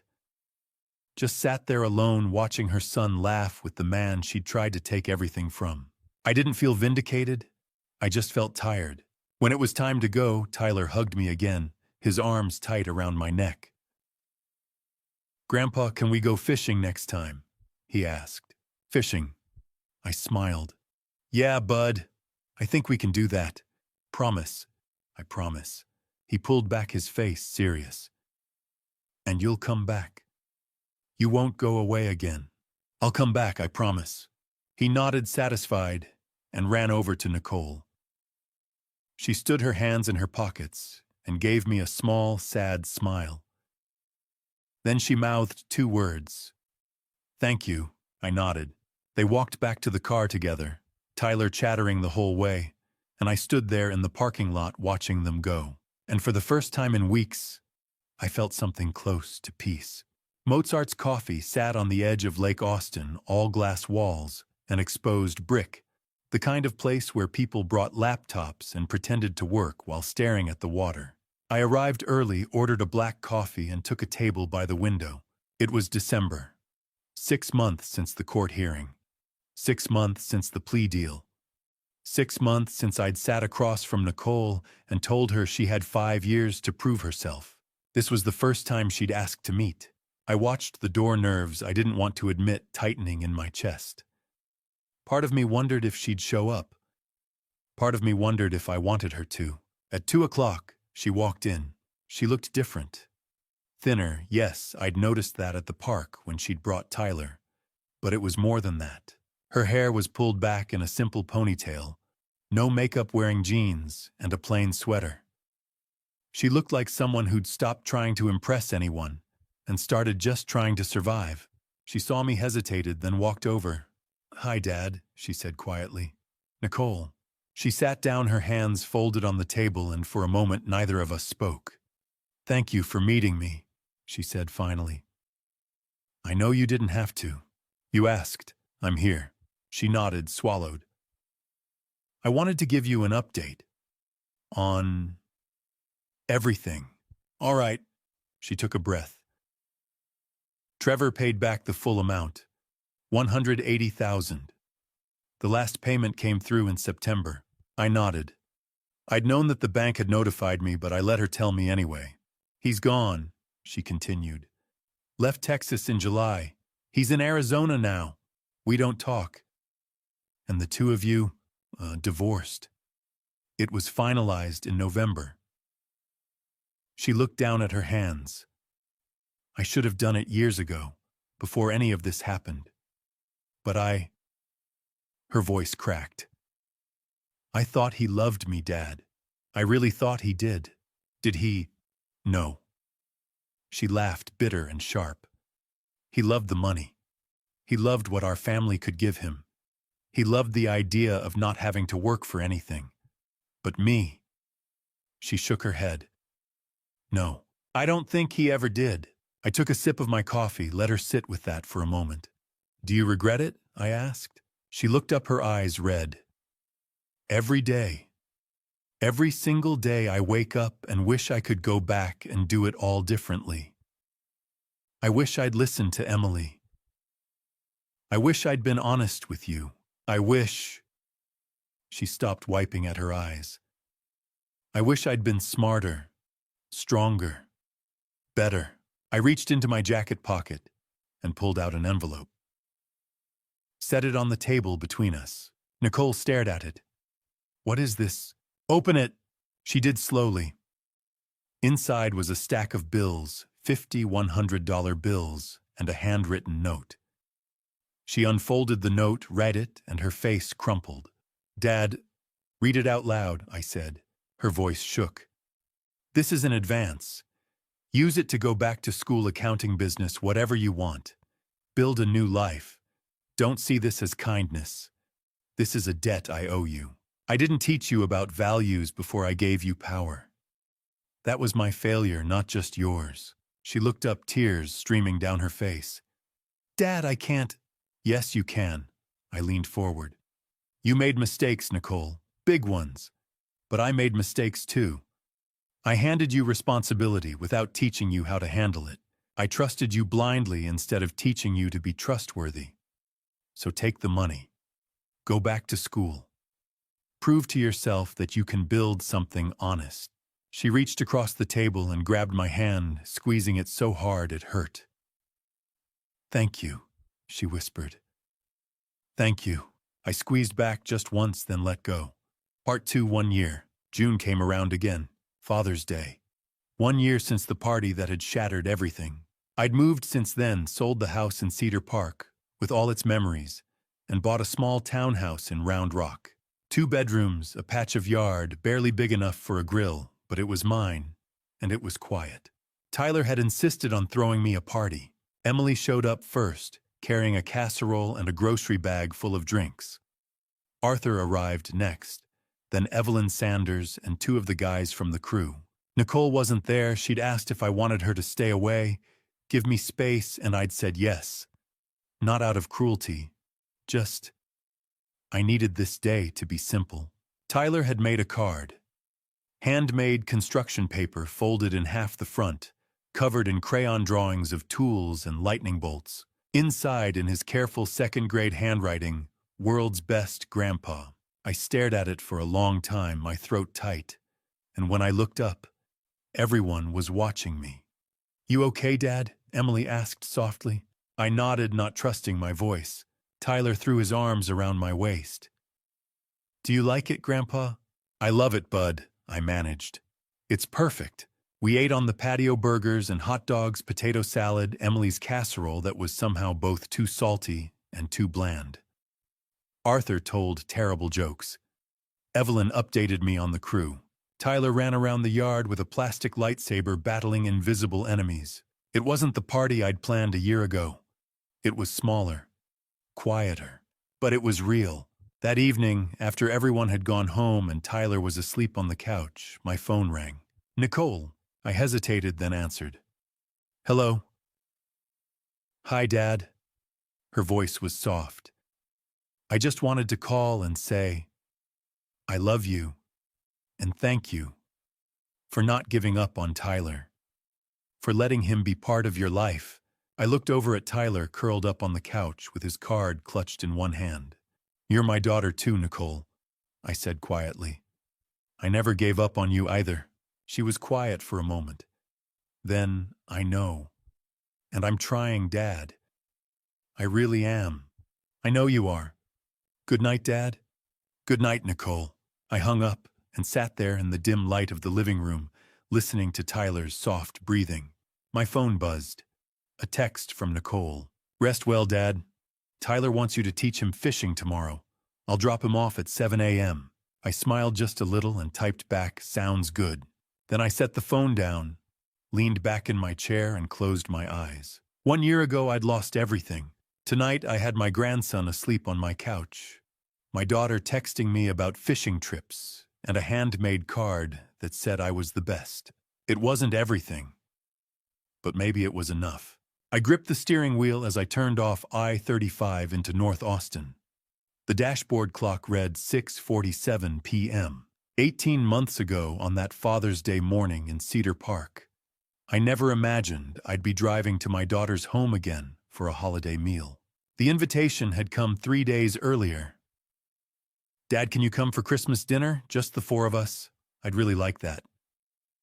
I'd stared at my phone before typing back, I'll be there. The address led me to a modest apartment complex off Metric Boulevard, a plain 2-story building with exterior staircases and white Christmas lights sagging across the second-floor railing. I parked beneath a live oak and sat for a moment, hands sweating. Nicole opened the door before I could knock.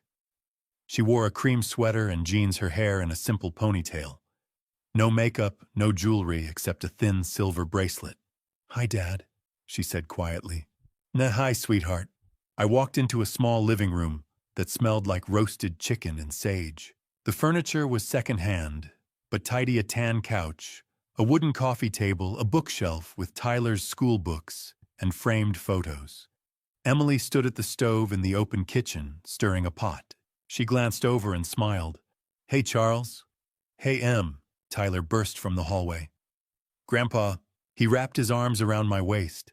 I rested a hand on his head, breathing in strawberry shampoo. He was 8.5 now, taller, but the hug was the same. "Missed you, buddy," I murmured. "Missed you too. Come see my room. I hung up the fishing rod you gave me." "In a minute," Nicole said gently. "Let Grandpa sit down first." I settled on the couch. Nicole sat across from me, hands folded. For a moment we were silent, except for Emily's spoon clinking against the pot. Thank you for coming," Nicole said. "I wasn't sure you would." I said I would. "I know," she shook her head. "I'm just glad you're here." Emily brought over a bowl of mashed potatoes and set it on the small dining table pushed against the wall. She returned with a platter of roast chicken, golden and steaming, then a green salad. Simple, honest food. "Okay, everyone," Emily called. "Let's eat." We gathered around the table. Tyler insisted I sit at the head. Nicole said a short, halting grace, something she hadn't done since Margaret died, and we passed the dishes. The chicken was tender, seasoned with rosemary and lemon. The potatoes were creamy. "This is really good, Nicole," I said. She ducked her head, blushing faintly. "Thanks. I've been learning to cook again."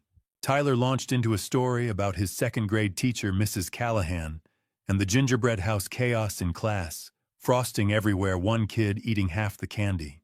Emily laughed. Nicole smiled, and for a few minutes it felt almost normal. Then Tyler looked at me, fork hovering. "Grandpa, Mom says you're not mad at her anymore.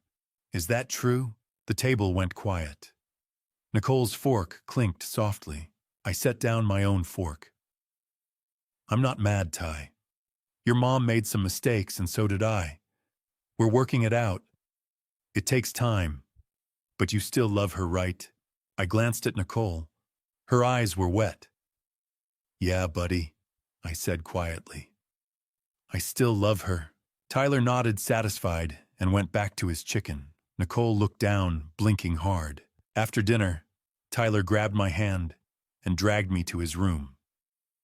It was barely big enough for a twin bed and a small desk, but he'd made it his own. Crayon drawings covered one wall, and there, leaning in the corner, was the fishing rod I'd given him in July, a simple spinning rod with a red and white bobber still attached. "See," he said proudly. "I keep it right there so I remember." "Remember what?" "That you always keep your promises." My throat tightened.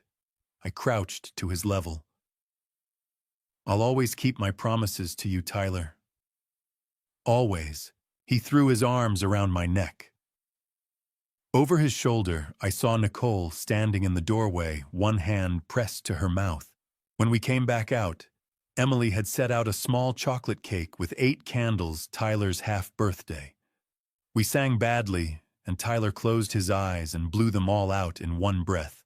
I asked what he'd wished for. He shook his head solemnly. "Can't tell or it won't come true." But Nicole's eyes met mine, and I knew we'd both wished for the same thing. After cake, Emily stepped onto the balcony for a phone call. Tyler sprawled on the couch, half asleep, chocolate frosting on his chin. Nicole poured 2 mugs of coffee and handed me one. We stood side by side in the kitchen. "I need to say something," she said quietly. "Okay." She took a breath. "Emily tried to warn me 2 years ago when Trevor first asked me to help with financial stuff. She told me it didn't feel right. And I shut her out. I shut both of you out." Her voice cracked. "Tonight, before you got here, I apologized to her. I told her I was sorry for not believing her, for choosing him over her, over you." She looked at me, eyes red, and I need to say it to you too, Dad. I'm sorry for all of it. "It's a start," I said. She nodded, wiping her eyes. Then she walked to the bookshelf and pulled something from the bottom shelf. She came back holding a wooden picture frame about 8 by 10 inches, handmade light oak, simple and smooth. Inside was a photograph I hadn't seen in years, me holding Nicole. When she was maybe 5, both of us laughing. Margaret had taken it at a park in Round Rock. Burned into the bottom edge in small block letters were the words, "Thank you, Dad, for never giving up." Nicole. I stared at it, vision blurring. "Nicole, I made it in a woodworking class at the community center," she said softly. "I wanted you to have it, to remember that I'm trying." I set the frame down and pulled her into a hug. She stiffened, then collapsed against me, shoulders shaking. I held her the way I used to when she was small. "I know you are," I whispered. "I see it, sweetheart." When I left a little after 9, Tyler was asleep on the couch, and Emily was covering him with a blanket. Nicole walked me to the door, arms wrapped against the December chill. "Merry Christmas, Dad." "Merry Christmas, Nicole." I drove home through quiet streets, strung with colored lights, the wooden frame on the passenger seat. When I got back to my house in Round Rock, I walked into the living room, turned on the lamp, and placed the new frame on the bookshelf next to the photograph of Margaret in her wedding dress, the one I'd kept there for 4 years. 2 women I loved. 2 parts of my life. And for the first time in 18 months, I felt like maybe, just maybe, we were all going to be okay. The balloons I'd hung from the porch railing kept drifting sideways in the December breeze, bobbing against the white siding of my house in Round Rock. It was the last Saturday of the year, and I'd invited everyone over for Tyler's almost birthday party. His real birthday wouldn't be until March, but I had something to give him that couldn't wait. Emily arrived first, carrying a casserole dish. Arthur pulled up behind her with a 6-pack of root beer. Evelyn came next, a plate of cookies in her arms. Danny Miller, my 19-year-old apprentice, showed up in his beat-up Ford, a wrapped box under his arm. And then Nicole arrived, holding Tyler's hand. She looked stronger. Her hair was down her sweater, a soft gray, and when she met my eyes, she gave me a small, genuine smile. Tyler let go and sprinted toward me. "Grandpa, is there cake?" "Of course there's cake," I said, catching him in a hug. He grinned and darted inside. We gathered in the living room. Arthur and Danny debated the Cowboys' playoff chances. Evelyn set out her cookies. Emily and Nicole stood side by side in the kitchen, their voices low and comfortable. I watched it all, warmth spreading through my chest. Tyler sat cross-legged on the floor, tearing into Danny's gift, a beginner's multimeter. His eyes went wide. "What was this, for testing circuits?" Danny crouched beside him. "Yep. You can check voltage, resistance, everything. Your grandpa says you've been asking good questions." Tyler looked up at me, face glowing. "Can we use it together, Grandpa?" "Anytime you want, buddy." After presents, I brought out the cake, a simple sheet cake with blue frosting, and "Happy Almost Birthday, Tyler" piped across the top. We sang badly, and Tyler closed his eyes, made a wish, and blew out all 9 candles in one breath. Once the cake was eaten, I caught Tyler's eye and tilted my head toward the back door. He followed me onto the small patio where 2 folding chairs sat facing the winter bare yard. The sun was low, casting long shadows. I'd left a small wooden box on one of the chairs that morning, a box I'd kept hidden for 18 months. Tyler looked at it, then at me. "What's that, Grandpa?" I picked up the box and sat down, gesturing for him to take the other chair. He climbed up, legs swinging. "Wheeler Onken," I said slowly, "do you remember the watch I told you about? The one I was going to give you when you turned 18. His eyes went wide. "The Omega. That's the one." I handed him the box. His small hands trembled as he lifted the lid. Inside, nestled in faded velvet, was the 1985 Omega Seamaster stainless steel black dial, the second hand ticking steadily. Sunlight caught the crystal and threw a tiny rainbow across Tyler's face. "Grandpa," he whispered, "it's beautiful." "See, I wore that watch for 30 years, I said. "Through jobs, through good days and bad ones. Your Grandma Margaret gave it to me the year you were born, and I always planned to give it to you when you were old enough to understand what it meant." He looked up, confused. "But I'm not 18 yet." "No." You're not. But I've been thinking about what it means to be old enough, and I think you've already proven you're mature enough to understand what really matters. This watch doesn't just tell time, Tyler. It represents something bigger: family loyalty, keeping your promises.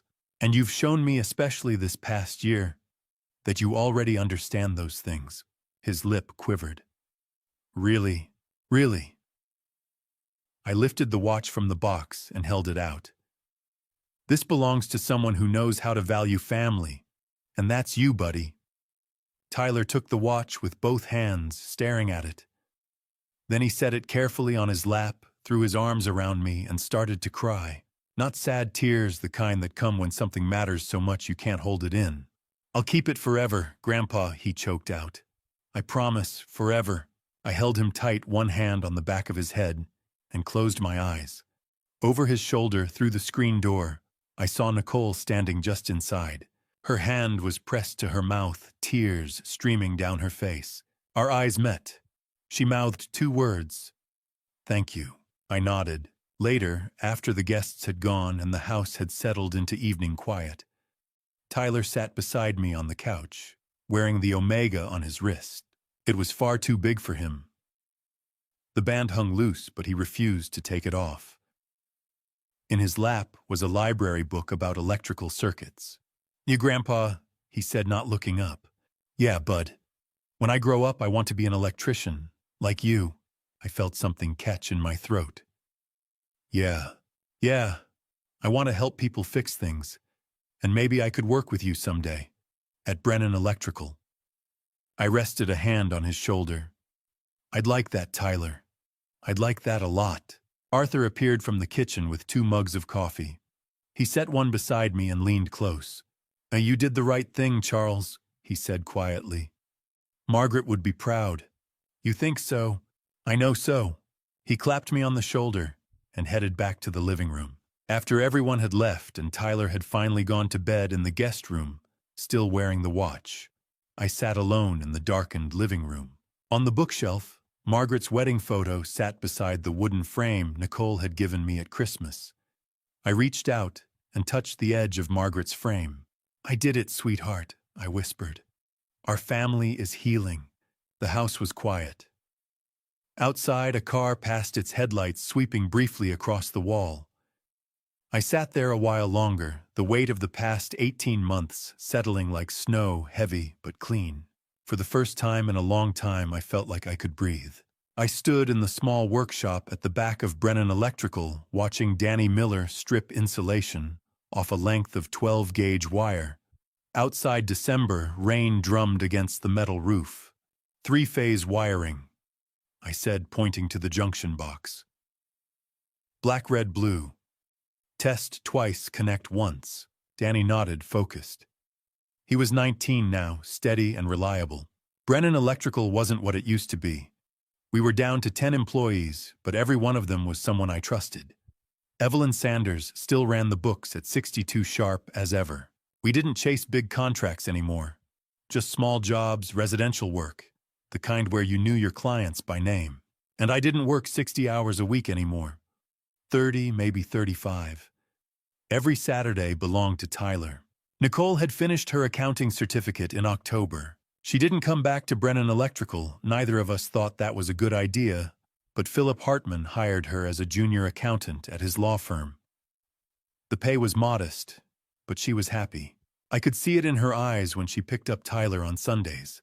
Trevor never came back to Texas. Emily told me he'd remarried in Arizona. I didn't ask for details. That chapter was closed. Emily stopped by often now. She and Nicole had truly mended things. I'd seen them laughing together at Thanksgiving, sharing wine on my porch, while Tyler chased fireflies. Arthur Johnson came by every Friday for coffee, even though he'd retired 6 months ago. 2 old men with bad knees and long memories talking about everything and nothing. One Friday in late December, Nicole brought Tyler to the workshop. He was wearing the Omega too big for his wrist, but he refused to take it off. He walked straight to the workbench.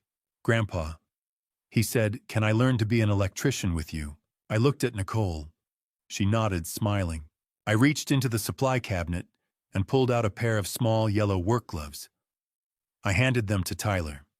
"Welcome to the family business, buddy." He slipped them on, grinning. Nicole stepped closer and took my hand. "Thank you, Dad," she whispered, "for not giving up on us." I squeezed her hand. Family doesn't give up on each other. We just need time sometimes. That evening, I sat on my porch in Round Rock coffee, going cold in my hand.